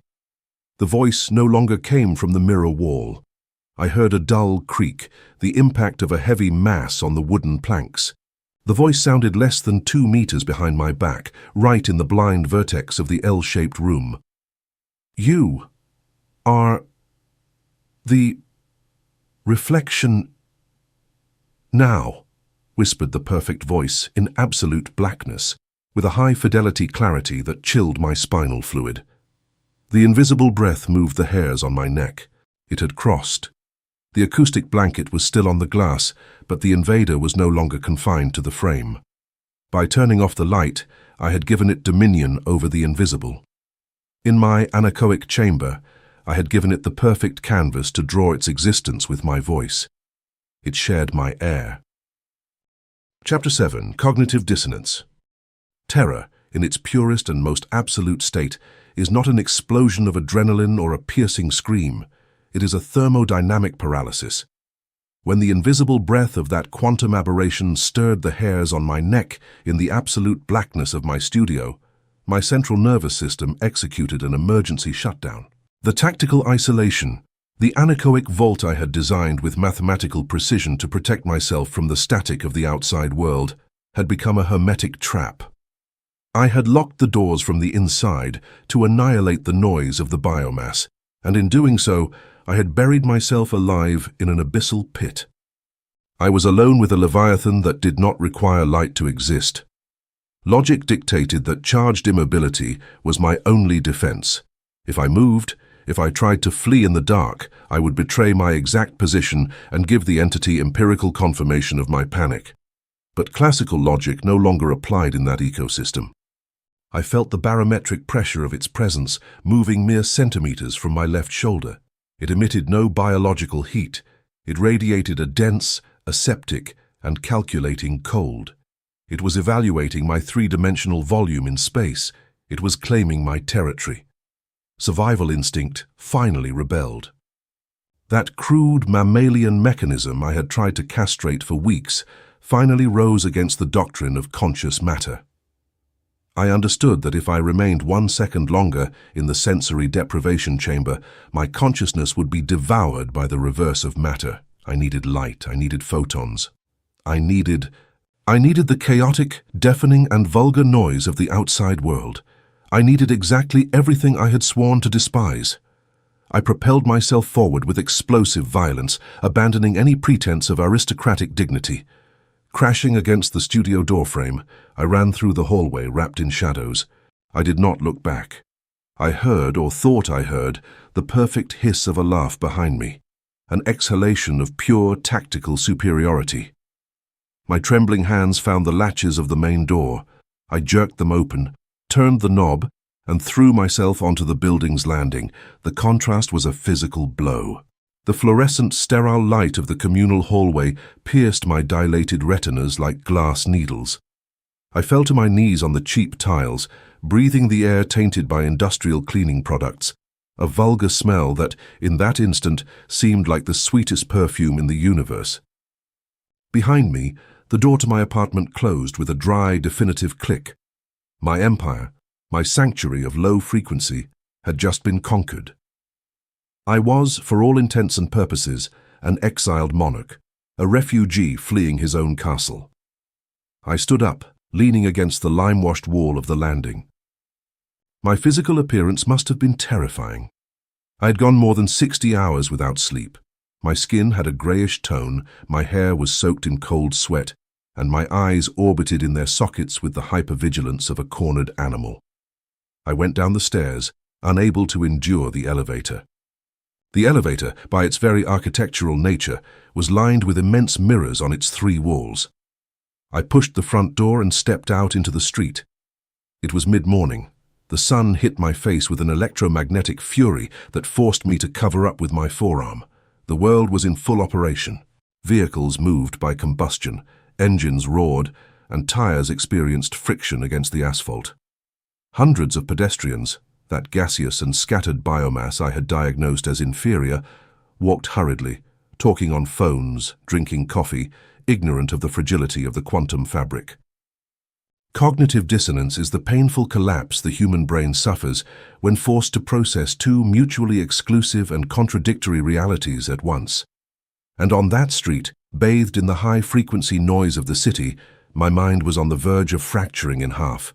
On one hand, my senses captured the apparent normalcy of the urban ecosystem, a universe where Newton's laws worked and where glass passively reflected the sun's rays. But on the other, I carried the undeniable, empirical, and destructive certainty that the material universe was an empty shell. I knew the surface of every polished object on that same street was an open hatch into hell. I walked among the crowd. My gait was erratic. I tried to keep my head down to look only at the opaque asphalt. But the modern city is a masterpiece of optical refraction. The metropolis is a labyrinth. It is a maze of glass, stainless steel, polished aluminum, and puddles of water. It is impossible to navigate the civilized world without crossing a potential mirror every 2 seconds. At first, I tried to cling to the hope that the entity was confined to the coordinates of my apartment. I hoped the invader could not extend its range beyond those walls. That tactical illusion was annihilated by the third block. I stopped at a red light, surrounded by a dozen people. Next to the curb, a black SUV, freshly washed and polished, was parked. Its body was a perfect convex mirror. I kept my eyes fixed on the traffic light, but my peripheral vision, that biological radar that had betrayed me, captured an anomalous movement on the car door. I turned my head millimetrically. There it was, in the curved reflection of the vehicle's sheet metal. My reflection. The reflected scene showed the street, the passers-by, and myself. The optics seemed correct. But focusing my gaze on my own distorted figure, barometric terror returned, suffocating my lungs. My reflection was not looking at the light like me. It was turned toward me with a relaxed posture. Its dark, aseptic eyes locked onto mine through the metal. The entity had left the apartment. It had used the city's immense optical network to follow me. The reverse of matter was not anchored to a physical object. It was anchored to my quantum existence. The entity in the reflection raised a hand. Slowly, as if executing a play designed exclusively to unhinge my intellect, it brought its fingers to its own throat in the mirror world. It squeezed. And on my side of the membrane, in the noisy, sun-drenched street, I felt the physical pressure. A frigid constriction closed around my trachea. Oxygen stopped flowing. I brought my real hands to my own neck, trying to tear away fingers that did not exist in the three-dimensional plane, but whose mechanical force was strangling me with the relentless coldness of steel. I let out a hoarse groan, stumbling back into a man with a briefcase. "Hey, watch it!" the man exclaimed, looking at me with indignation and disgust. In the exact millisecond the biomass's attention centered on me, the pressure on my throat vanished. Air flooded my lungs, causing a violent coughing fit. I looked at the car. The reflection had returned to normal. The silhouette now showed me, hunched over and coughing, behaving under the strict rules of optical symmetry. The entity was a sublime strategist. It understood the mechanics of mass psychology far better than I did. If it killed me in my apartment, it would be a simple usurpation. But the invader sought something infinitely more destructive. It wanted to annihilate my authority and humiliate me before the eyes of the same biomass I had sworn to govern. It wanted to drive me mad in full view of everyone. I began a hurried march, almost a run, fleeing the traffic light. Paranoia multiplied exponentially. Every shop window, every reflective sunglass, every puddle was a surveillance camera and a potential weapon. Extreme exhaustion from sleep deprivation began to take its chemical toll. Minor hallucinations overlapped with the real threat. I heard the sub-bass hum of my studio echoing in the traffic noise. The shadows of buildings seemed to stretch toward me, but I could not doubt. Cognitive dissonance was physical torture. My brain processed normalcy, while my instinct screamed that the fabric of reality was torn in half. I reached a wide shopping avenue. I tried to walk in the center of the sidewalk, equidistant from the windows and parked cars, minimizing my optical exposure. The sidewalk was crowded, and it was there, at the point of maximum civil saturation, where the anomaly executed its masterpiece. To my right, an immense glass pane of a high-fashion store offered an impeccable reflection of the street. Hundreds of people passed before it. I could not help but look. My eyes sought my own figure. I found him. The reverse of matter was there, walking at the same pace as me. But the anomaly had decided to intervene in the reflected ecosystem. In real life, an elderly woman walked a few steps ahead of me. In the reflection, her image also moved normally. I slowed down. My reflection, however, accelerated. It disconnected completely from my movements. It advanced rapidly within the specular universe, closing the distance with the reflection of the old woman. "No," I whispered, stopping dead in the middle of the sidewalk. People had to dodge me, muttering complaints. In the window, the entity raised both arms. Its face was void of emotion. It was a mask of absolute tyranny. In the reflections world, it brutally grabbed the old woman and pushed her with atrocious violence against the base of the window. In the real street, the old woman suddenly stumbled. Her bag fell to the ground, scattering its contents. She let out a cry of surprise. She held her chest as if she had felt a ghost push, a sudden displacement of air she could not explain. No one in the street saw it. They assumed she had simply tripped. But I knew the truth. I saw the physics of gravitational transfer. The intruder could alter the forces of real people. The entity in the window did not stop. It turned toward the reflection of a young man and struck him in the face within the glass. In real life, the young man stumbled, clutching his nose.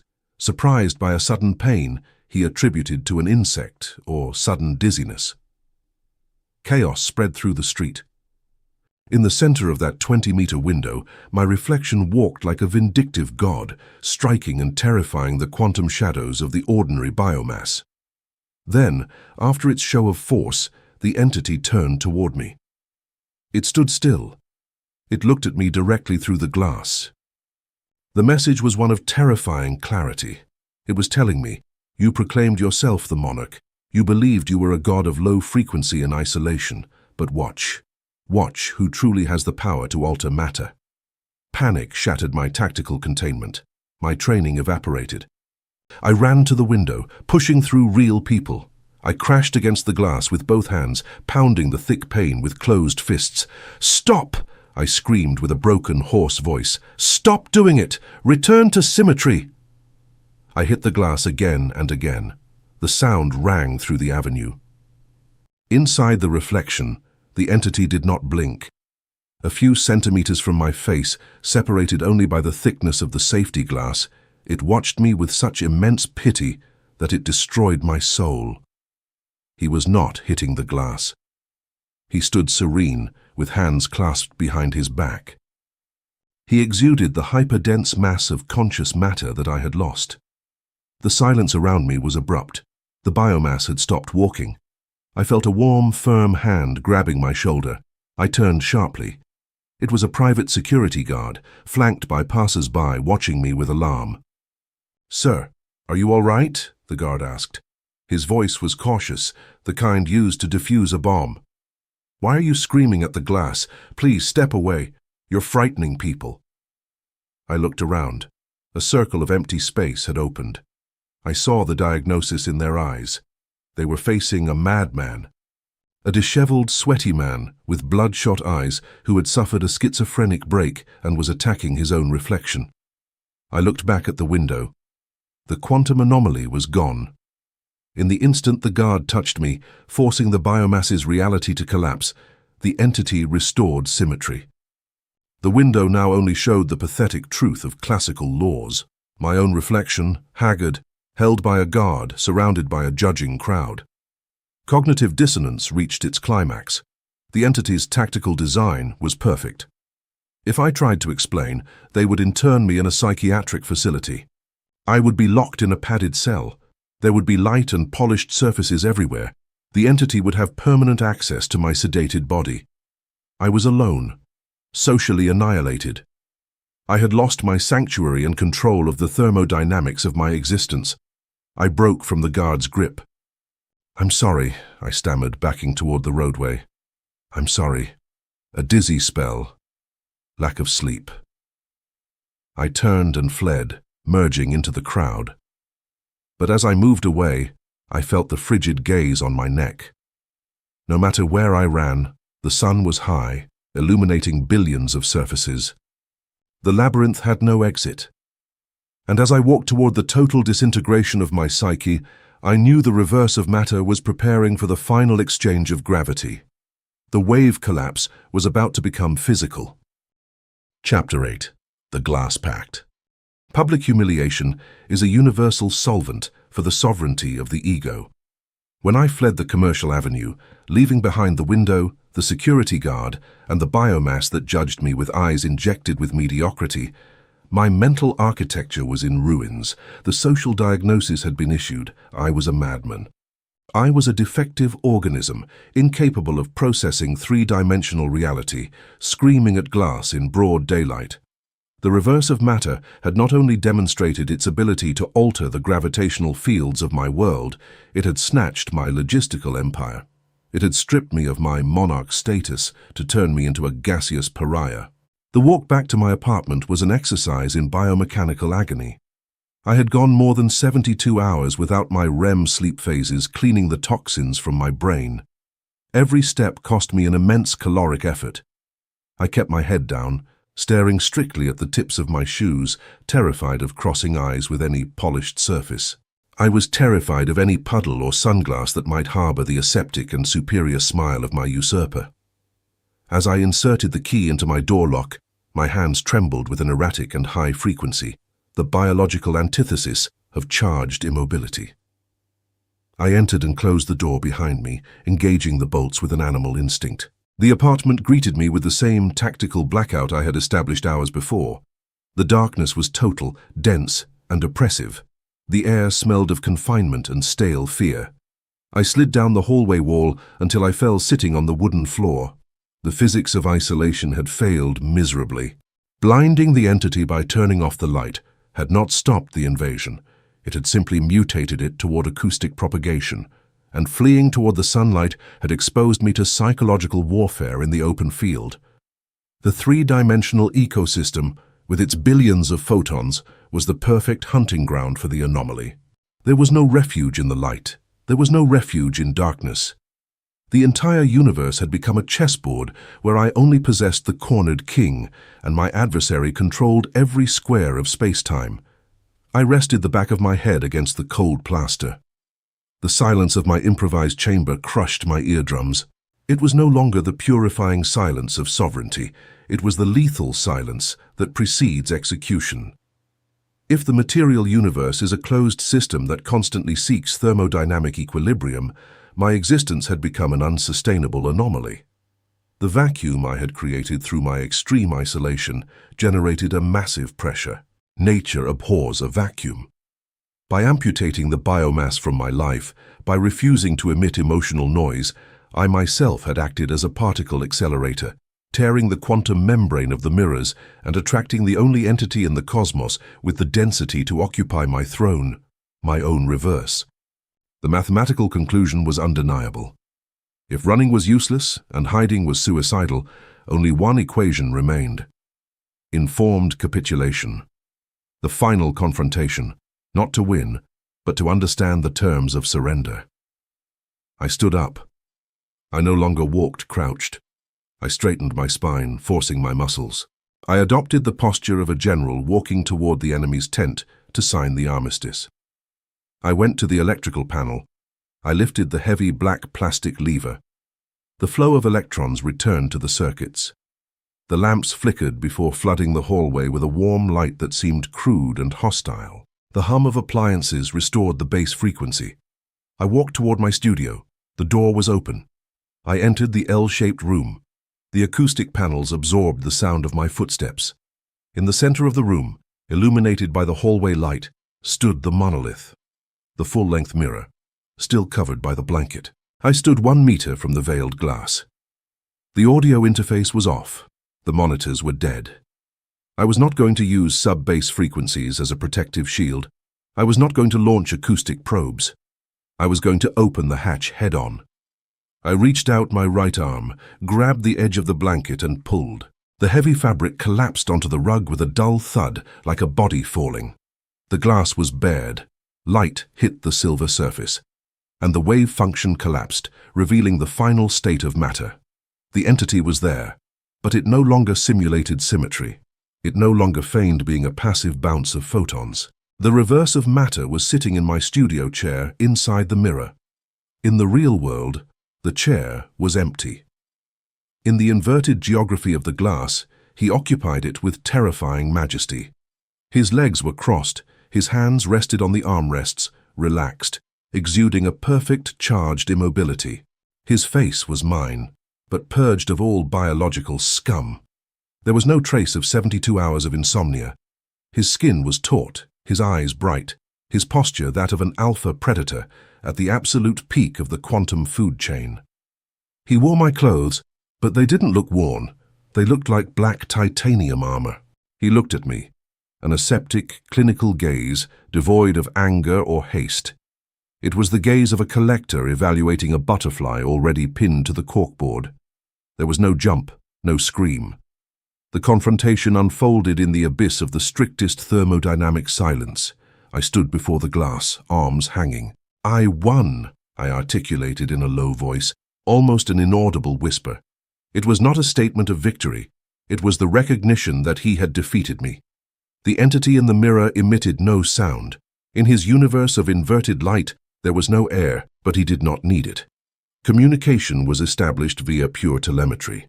His lips moved, a slow, exaggerated, and perfectly choreographed articulation.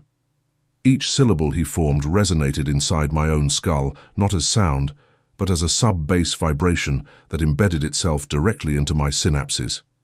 "You haven't lost," I read in his lips, while the cold vibration translated the meaning. "The universe does not understand victories or defeats.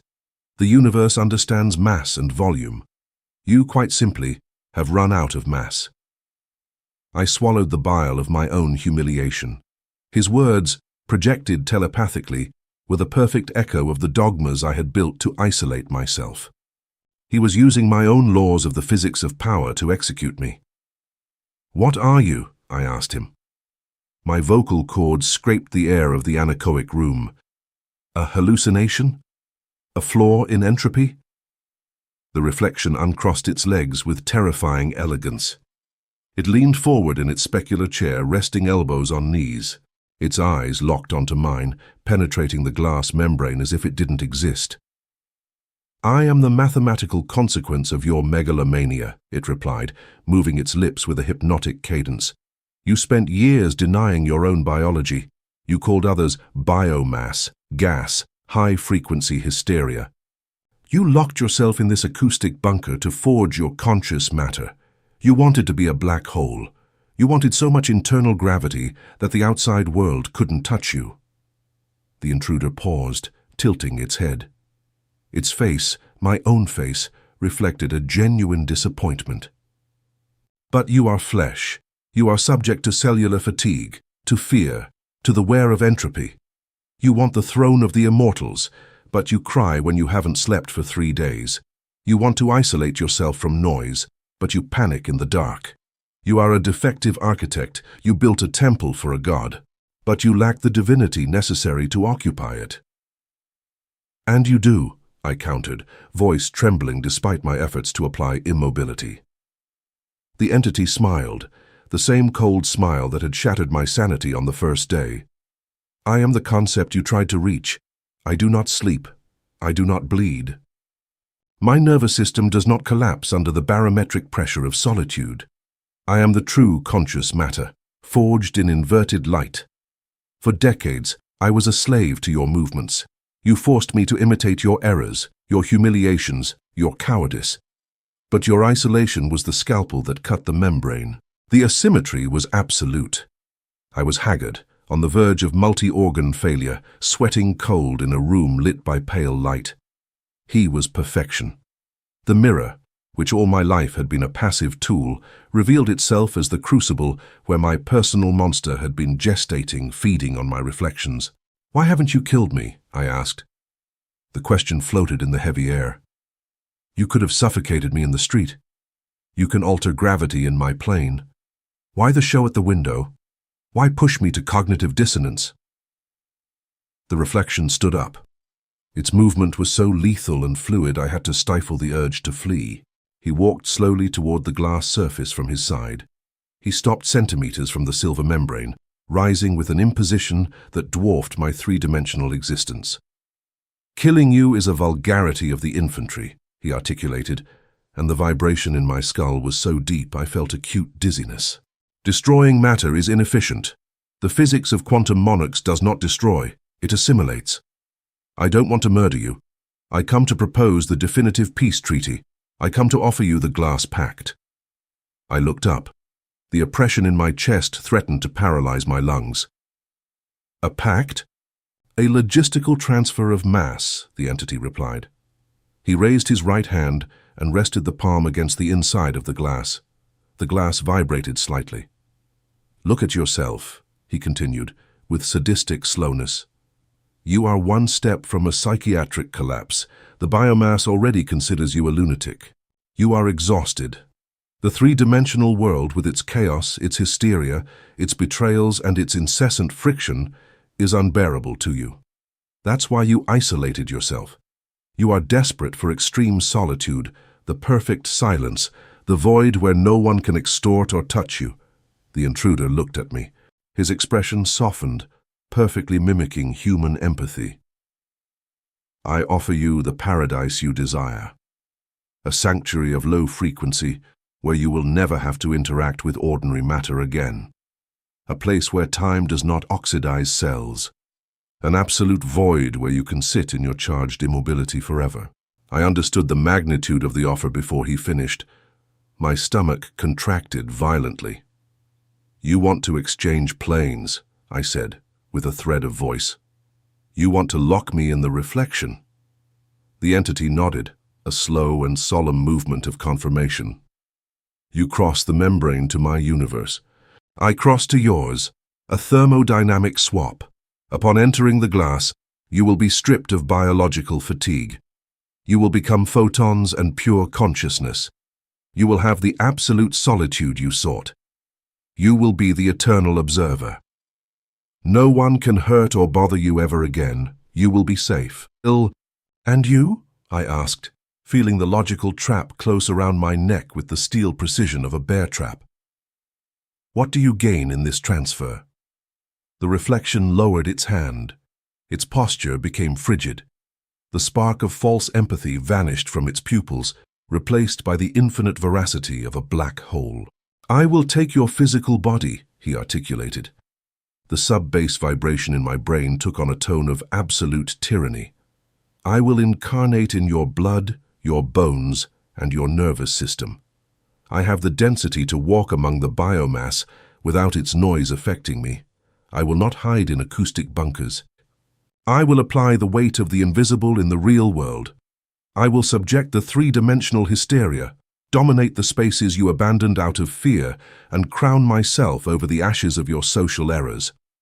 You created the philosophy of conscious matter. I will be the executor. I will rule the chaos." The Glass Pact was not a negotiation. It was the terminal diagnosis of my life. It was using my own architecture of thought to justify my annihilation.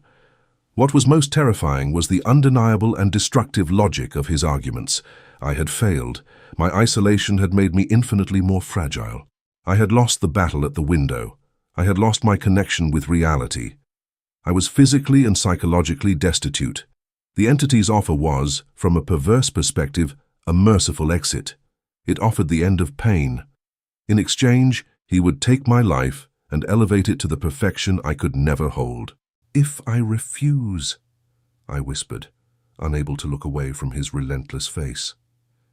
"If I decide not to cross, if I destroy all the mirrors."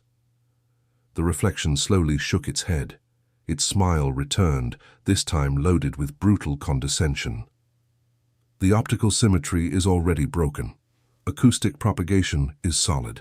I have manipulated the air you breathe and the gravity that anchors you. Destroying the crystals now would be like trying to stop a hurricane by breaking a barometer. If you do not accept voluntarily, the wave collapse will happen anyway. But if I force the intrusion, the process will not be aseptic. You will fragment. Your consciousness will not arrive intact. You will dissolve in the static between the two worlds, suffering an eternal and unbearable disintegration. A torture at a subatomic level from which you cannot wake up. The invader moved a millimeter closer. His gaze weighed metric tons. "Surrender to geometry, architect," he ordered me telepathically. "You were not designed to reign in matter. You were only the defective mold the universe used to forge me. Open the door. Accept the void. Let me take control of the ecosystem." I remained in silence, wrapped in the dead acoustics of my studio. The constant hum of my computer seemed like the countdown of a thermobaric bomb. My chest rose and fell. I looked at my own hands, trembling, sweaty, imperfect, hands of flesh and bone, hands of fragile and frightened biomass. Then I looked up at the mirror, at the optimized version of myself, the monarch watching me from the inverted light. The weight of exhaustion crushed my shoulders. The promise of eternal sleep, of undisturbed silence, exerted a monstrous gravitational pull on my broken will. The struggle had become biologically unsustainable. I raised my right arm with agonic slowness. The entity in the mirror did not move. He simply watched my surrender with cold satisfaction. I took a step toward the heavy glass monolith. I was half a meter away. I could feel the unnatural cold radiating from the silver surface. I could perceive the thermodynamic distortion in the air. I raised my palm, bringing it close to the reflective surface, intending to seal the pact, to cross the membrane, to hand over my reality to the predator in exchange for the peace of the void. But in the exact millisecond before my skin made contact, a spark of primal fury exploded in my prefrontal cortex. I was not a defective mold. I had bled. I had suffered withdrawal. I had faced the mirror without mercy during my forging. I was the creator of my own philosophy, not the victim of its algorithms. If the universe abhorred a vacuum, I would not be the one to leave the physical plane without friction. "The symmetry is broken," I said aloud, stopping my hand an inch from the glass. My voice no longer trembled. I reclaimed the sub-bass frequency from deep in my lungs. I fixed my eyes on the aseptic eyes of the entity. "But you are wrong in your physical calculation," I snapped. "A reflection cannot take control." "A reflection cannot take control of matter unless the original object allows it. I have the mass." I closed my hand into a compact fist, taut as molten steel. The entity in the mirror opened its eyes wide, losing its smile of superiority. For the first time, the reverse of matter showed a failure. It understood that the deception of voluntary transfer had failed. "This is my empire," I sentenced, channeling all the weight of my human fury, "and you don't cede the throne to quantum parasites. You amputate them." I did not back down.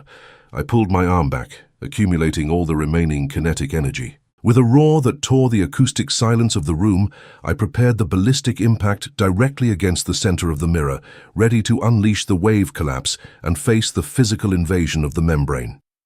The glass pact had been rejected. The gravity war was about to explode in the material plane. Chapter 9. The Wave Collapse. Classical physics, that which governs planetary orbits and the fall of apples, establishes that every action carries an equal and opposite reaction. When the mass of a human fist, accelerated by the violent contraction of the triceps and shoulder, rushes against a sheet of glass and silver, the result is a kinetic transfer. The glass, unable to absorb the elastic tension, should shatter in a rain of sharp shards, lacerating skin, severing tendons, and spilling warm blood onto the wooden floor. That was the metric of reality that my biological brain expected in the exact millisecond I launched the strike. But in the L-shaped room, Newton was gone. My right fist, taut as a block of forged steel and charged with the thermodynamic fury of an organism that refuses to be extinguished, impacted directly against the center of the entity's chest in the glass. There was no crash, no fracture. There was no pain, no blood, nor fragmentation. At the instant of impact, the wave collapsed.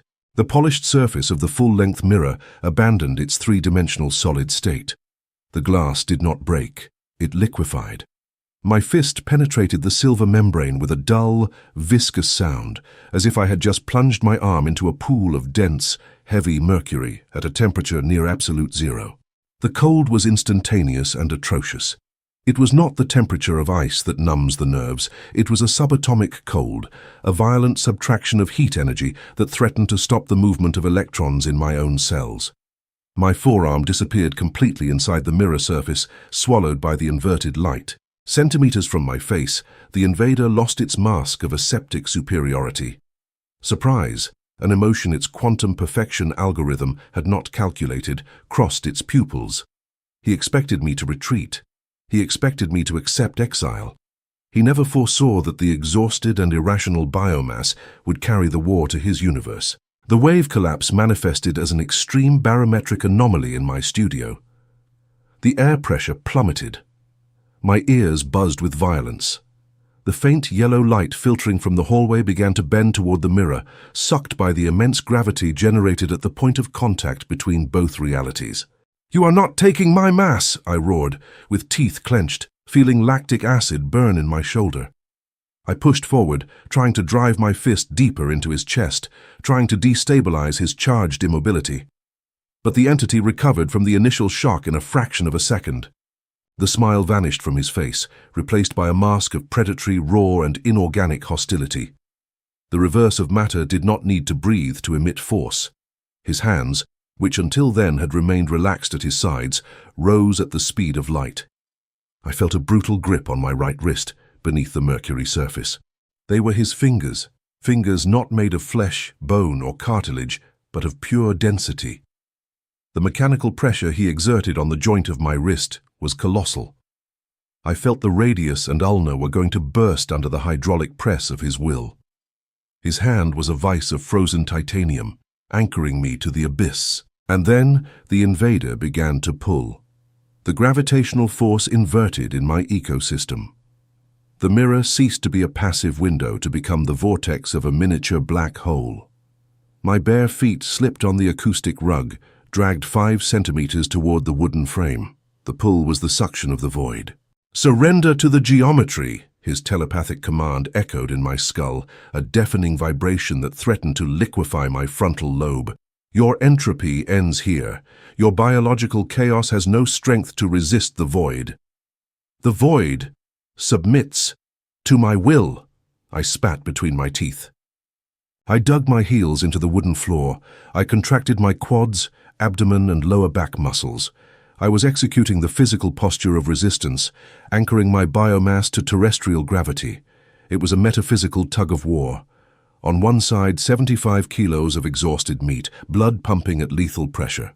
On the other side, the aseptic, infinite, and crushing force of the reverse of light. The laws of physics in the room collapsed. The dissonance generated a storm of electromagnetic interference. My computer monitor exploded in a rain of white static, illuminating the studio with epileptic flashes. The fiberglass panels began to vibrate, shedding dust. Small objects from my desk, pens, cable adapters, a guitar pick, lost their mass and began to levitate a few centimeters above the wood, caught in the cancellation of gravity. My right arm pained me with a blinding intensity.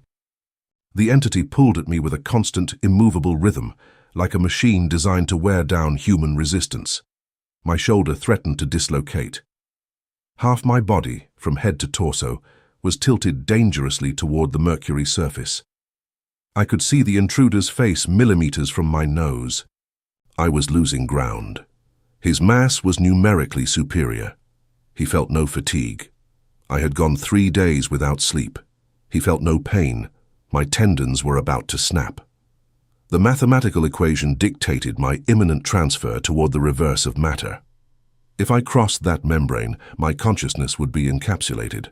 In that millisecond of thermodynamic agony, when surrender seemed the only relief for the unbearable pain, my mind forged the definitive tactical revelation.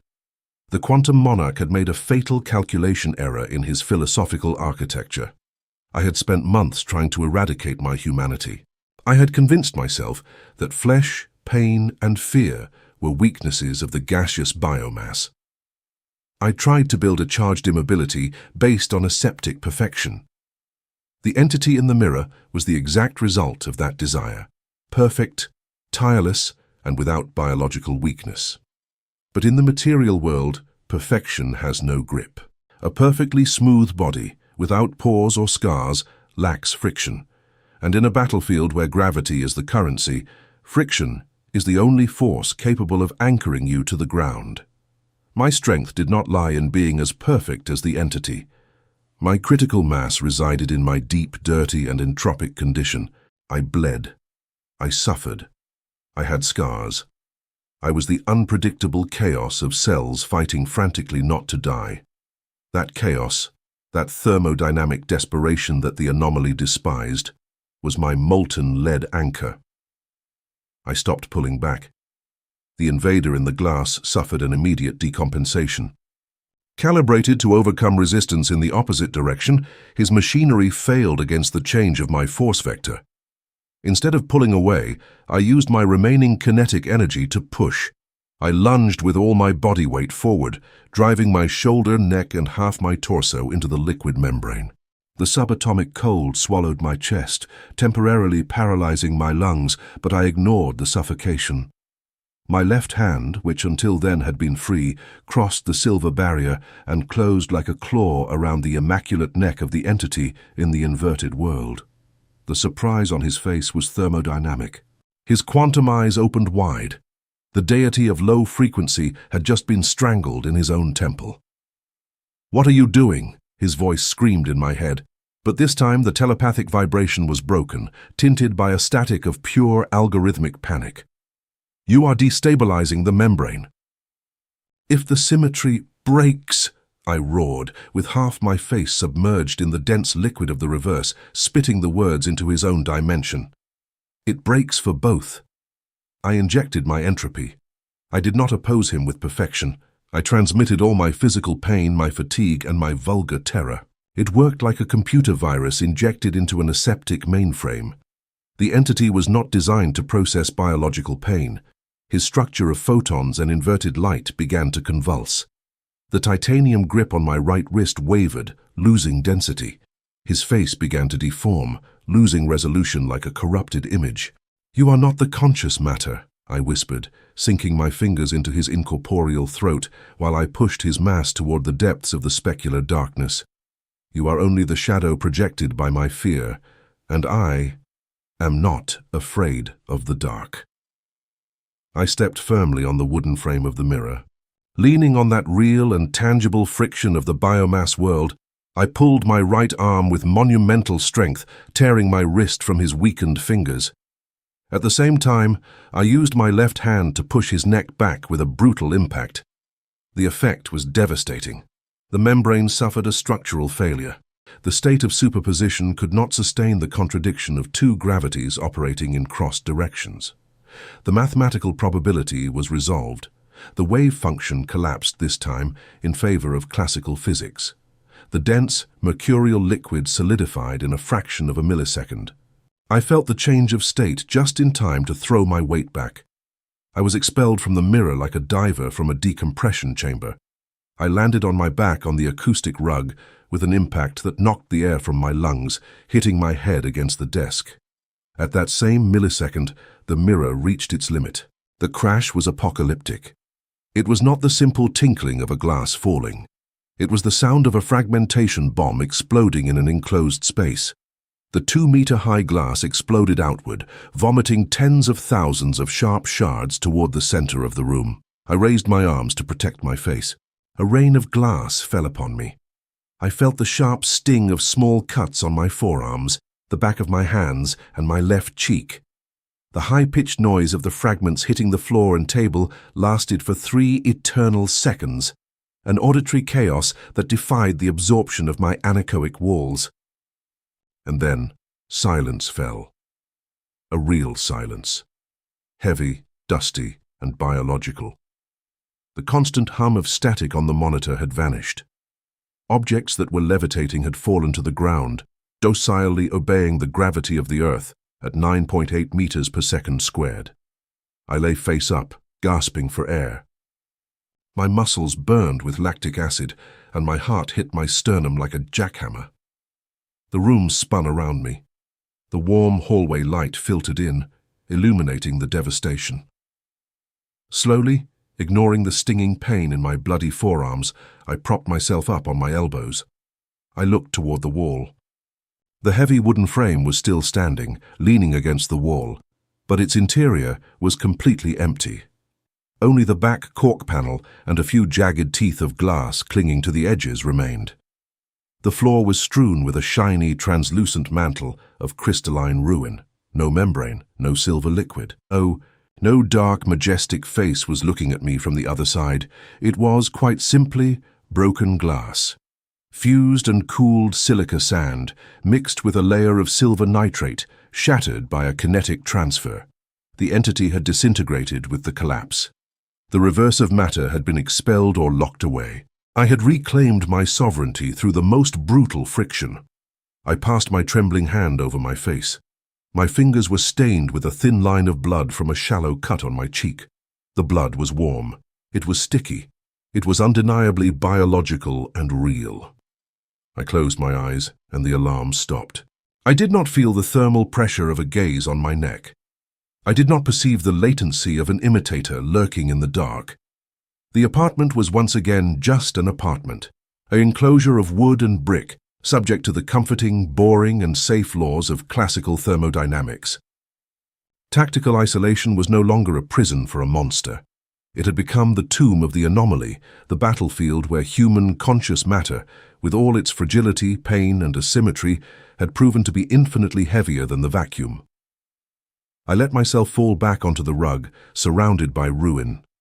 As my eyelids finally closed under the absolute weight of a cosmic exhaustion, I let the dark and peaceful currents of sleep, that little brother of death, turn off my consciousness. I had survived the collapse of the wave. Chapter 10, Gravity Exchange. The awakening of consciousness after a massive systemic collapse is not a gradual process. It is the mechanical power-on of a server that has been cold-booted. When I opened my eyes, there was no confusion or cognitive fog. There was, purely and exclusively, a brutal, arithmetic clarity. I was lying face up on my studio rug. The silence was absolute, an acoustic void that no longer felt like a threat, but like a mantle of sovereignty belonging to me by right of conquest. The artificial light from the hallway still projected a pale rectangle. I breathed. Air entered my lungs with astonishing fluidity. My physical body was bruised, but my perception of pain had undergone a radical alteration. I felt the sting of the cuts and the stiffness in my shoulder. However, that pain was no longer emotional suffering. It was simple telemetry. It was biological data processed with clinical indifference, like an engineer reading a panel. I sat up. The movement was fluid, economical, and devoid of useless inertia. There were no tremors. The 72 hours of sleep deprivation, which previously dragged me toward madness, seemed to have evaporated during my collapse. I looked around. The studio was ground zero of a thermodynamic detonation. Thousands of glass fragments, from microscopic shards to knife-sized pieces, covered the floor and desk, shining like lethal frost under the light. The wooden frame of the full-length mirror leaned empty and pathetic against the wall. The silver abyss had been annihilated. The membrane was broken by my own entropy. I had won. I stood up, crushing small crystals under the soles of my bare feet. I felt sharp stabs in the epidermis, small drops of blood staining the wood. I did not care. The damage to the outer packaging was irrelevant compared to the monstrous density that now inhabited my core. By forcing the wave collapse, I had not just survived. Particle physics dictates that energy is not destroyed but transformed. In the microscopic instant our masses collided, a gravity exchange occurred. The anomaly failed to steal my body, and its perfection, its icy tactical immunity, had transferred to me. I had devoured my own predator. I walked to the door and into the hallway. The darkness of the apartment, which for days had been my paranoid prison, now felt like a natural, docile habitat. There were no more monsters in my peripheral vision. I executed the purge protocol. It was time to dismantle the quarantine. I tore away the tactical barricades built in my hysteria. I peeled the duct tape from the microwave. I ripped the aluminum foil from the kitchen appliances. I removed the sheets from the dark screens. With every polished surface I freed, my sense of mastery multiplied. I opened the heavy velvet curtains. The immense windows returned my reflection superimposed over the city. I stopped before the sun-drenched glass. I observed myself, the dried blood, the wrinkled clothes, the dirt on my hands. I was a war survivor, but my eyes, they had changed. They no longer possessed the fearful glow of the mammal. They were two spheres of dense obsidian, cold and calculating. I did not blink. The reflection did not blink. I raised my hand. The reflection raised its own with impeccable atomic synchronization. Optical symmetry had been restored under my terms. The universe was docile again. I went to the bathroom. The grey towel was still taped over the sink mirror. I ripped it off in one motion. The beveled glass returned my gaze. I leaned my bloody hands on the cold marble. I searched the depths of the silver for any trace of latency, any spark of that entity that had tried to usurp me. Nothing. Just a perfect bounce. As I held my own gaze, I understood the scope of my victory. The man looking back was no longer the weak biomass that began this experiment. I had assimilated the anomaly's perfection. I now possessed the weight of the invisible. I was the quantum monarch my philosophy had theorized. I turned on the tap. Cold water hit the porcelain. I washed my face, scrubbing the dried blood from my cheek. The sting of the water on open wounds was a delicious reminder of my victory. The reverse of matter envied this friction, envied biology, and that is why it had wanted to steal it. I dressed in clean clothes. A dark, tailored suit, a fabric armor designed to project geometry. I put on heavy leather shoes. I was ready for re-entry. The outside world awaited, and I was going to subject it to my new barometry. I stepped out of the building and onto the street. The difference between the man who fled yesterday and the hyper-dense organism now walking the avenue was astronomical. The city remained the same noisy machine, saturated with high frequency. The crowd flowed like a hot gas, losing energy in every useless interaction, but I was no longer part of it. I operated in a state of crystallized matter. I walked down the center of the sidewalk. I did not modify my trajectory to avoid the biomass. I kept my shoulders straight and my center of gravity anchored. The gravity exchange manifested in minutes. People perceived my mass before even looking up. Their reptilian brains detected an immovable object and their bodies moved aside, altering their orbits to avoid a collision with my core. I split the crowd like steel cuts water.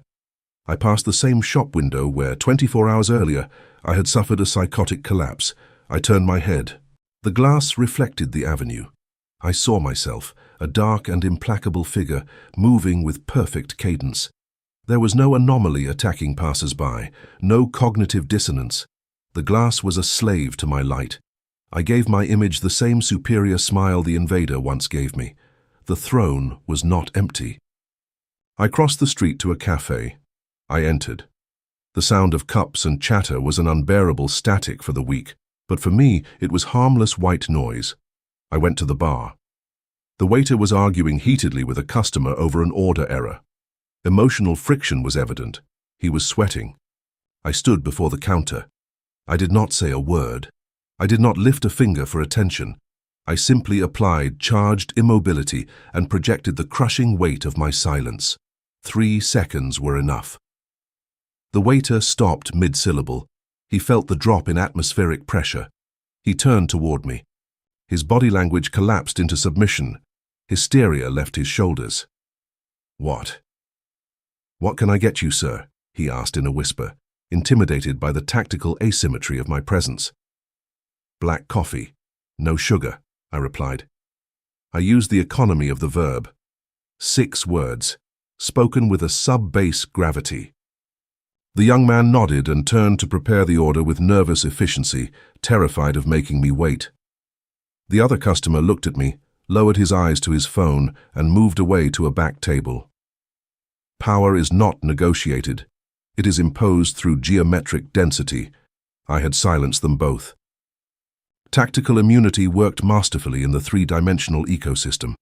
I drank my coffee in silence, savoring the bitter liquid.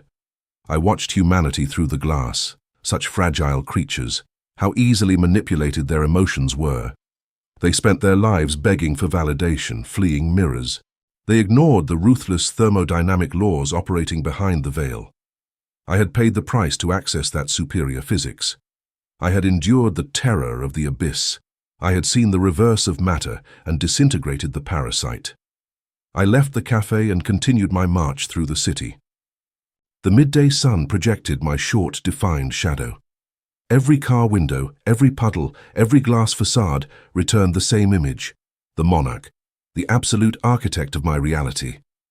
My mind no longer wandered. There was no internal noise. I had reached the icy peace I sought. My thoughts were logistical calculations, purified of pity or fear. I felt my mass had densified to the point that I had become the gravitational center of the city. Buildings, cars, people, all orbited me by undeniable physical inertia. I returned to my building in the early afternoon. The janitor, who usually tried to trap me in banal conversations, went mute as I passed. He watched me with wide eyes and nodded slightly in a gesture of instinctive respect. I didn't even need to say hello. The weight of the invisible did the work for me. I went up in the elevator. I observed myself in the 3 mirrors lining the cab. Infinite multiplications of my figure repeated into the depths. Hundreds of copies of myself, perfect, symmetrical, and obedient. I smiled. The quantum universe was under control. I entered my apartment. The sunset began to tint the walls. I walked to the studio. The floor was still sown with broken glass. I took a broom and, with rhythmic, precise movements, began to clean the scene. I swept the silver shards, piling them like the incinerated remains of a defeated army. I dumped the debris into a heavy industrial trash bag. I vacuumed the rug to remove any trace of silica dust. I reparceled the acoustics. I put the monitors back in place and re-established the flow of energy to my equipment. Everything was in order. The ecosystem had been stabilized. I sat in my ergonomic chair, resting my hands on the arms. I kept my back straight and my chin parallel to the floor. I crossed my legs with a slow, calculated elegance. I looked at the empty wall where the mirror had once stood. I no longer needed it. I did not need glass to know who I was. I was my own reference. Uncertainty had vanished forever. I examined the superficial cuts on my knuckles. They were no longer bleeding. The scab had formed with mechanical efficiency. I stroked the wood of the desk. I breathed the filtered air. This was my vault. This was my domain. The 3-dimensional world was just a tool to be manipulated. I was no longer a victim of optics. I was the owner of the light. I had purged the apartment of the threat and my mind of weakness. I had become the perfect incarnation of conscious matter. An absolute perfection, an immobility without inertia, an unbreakable tactical asymmetry. I smiled in the silence, savoring the absolute void in my chest, a void where a messy, fearful human heart once beat, and where now only the aseptic, calculating hum of pure physics operated. The work was finished. Conclusion: the new inhabitant. Victory is often the most sadistic optical illusion that physics grants to doomed organisms before their total annihilation. That morning, the apartment breathed with absolute docility, completely subjected to my will. I rose from bed without the slightest trace of biological lethargy. The machinery of my muscles operated with an efficiency bordering on the inorganic. I went to the dressing room, selected an impeccably cut suit and a dark silk tie, and dressed with the precision of an automaton executing a perfect line of code. I walked toward the hallway where a small rectangular mirror hung. It had survived the previous night's purge. I stopped in front of it. I raised my hands to adjust the knot of my tie. The thick fabric glided under my fingers with exact friction, calculated to the millimeter. The man in the glass mimicked the movement with unbreakable optical symmetry. There were no more delays, no independent smiles. The universe had finally been tamed. I breathed deeply, feeling my lungs fill with three-dimensional oxygen. I was ready. The outside biomass, with its collective hysteria and high-frequency noise, awaited me. I was going to subject the street, the office, the entire city, under the weight of my inner gravity. I was the new vertex, the black hole at the center of reality. I lowered my hands. The reflection lowered its hands. I smiled. A cold, sharp line devoid of all mammalian emotion. And then, the architecture of the cosmos took a definitive and macabre turn. While the man in the impeccable suit turned to the right to take the apartment keys from the entry table, I stayed there, in front of him, or rather, behind the glass. The transition had been so aseptic. It had been so overwhelmingly perfect during the explosion in the studio that my brain had manufactured a monumental denial to protect itself. The wave collapse had not granted me victory, it had anesthetized me with the illusion of it. When my fist pierced the membrane and the entity pulled, the mass transfer occurred. It executed in that exact millisecond of thermal blindness and absolute pain. The memories of the last chapters, sweeping the glass, drinking coffee in the street, subduing the waiter with a gaze, were not mine. They were the residual data that he, the reverse of matter, had just processed. He processed them as he crossed to my side of the membrane, while my true essence was dragged and locked in the void. Suddenly, the sense of touch disappeared completely. The weight of my own body evaporated, leaving me without a center of gravity. I tried to swallow, but there was no throat. I tried to breathe, but there was no oxygen, nor lungs, nor air to compress. I was floating in an inverted geometry, a two-dimensional space composed strictly of frozen photons and quantum static. Through the silver membrane, I saw my own three-dimensional apartment. I saw the hallway bathed in warm morning light, and I saw my body, my flesh, my bones, my face. The entity inhabited my biomass with terrifying mastery. I watched as he adjusted the cuffs of his white shirt. His posture was the literal incarnation of the charged immobility I had tried to reach. I had reached for it pathetically through philosophy. He was the perfect monarch. I had only been the defective crucible necessary to forge his entry into reality, the crack in the mirror that provided the quantum oxygen for escape. Panic, raw, primitive, and heartbreaking, exploded in my consciousness. I lunged forward. I screamed with all the strength of my fragmented soul. "No! That is my life! Give it back!" I raised both fists and struck the surface of the mirror from within. I struck with desperate, hysterical violence, begging the laws of thermodynamics to let me return. I begged for my universe, my pain, my human friction. But in the reverse of matter, there is no acoustics. My fists hit an infinite, immovable, and absolutely deaf barrier. From my side of the prison, not a single decibel of sound was emitted toward the apartment. The new inhabitant of my life stopped halfway to the front door. As if he had perceived a slight barometric alteration, he slowly turned his head and fixed his dark, dense, and triumphant eyes directly on the hallway mirror. He looked at me. He saw my agony caged in the two-dimensional plane. He saw the former architect turned into a digital ghost, screaming in the void, hitting a wall of unbreakable light.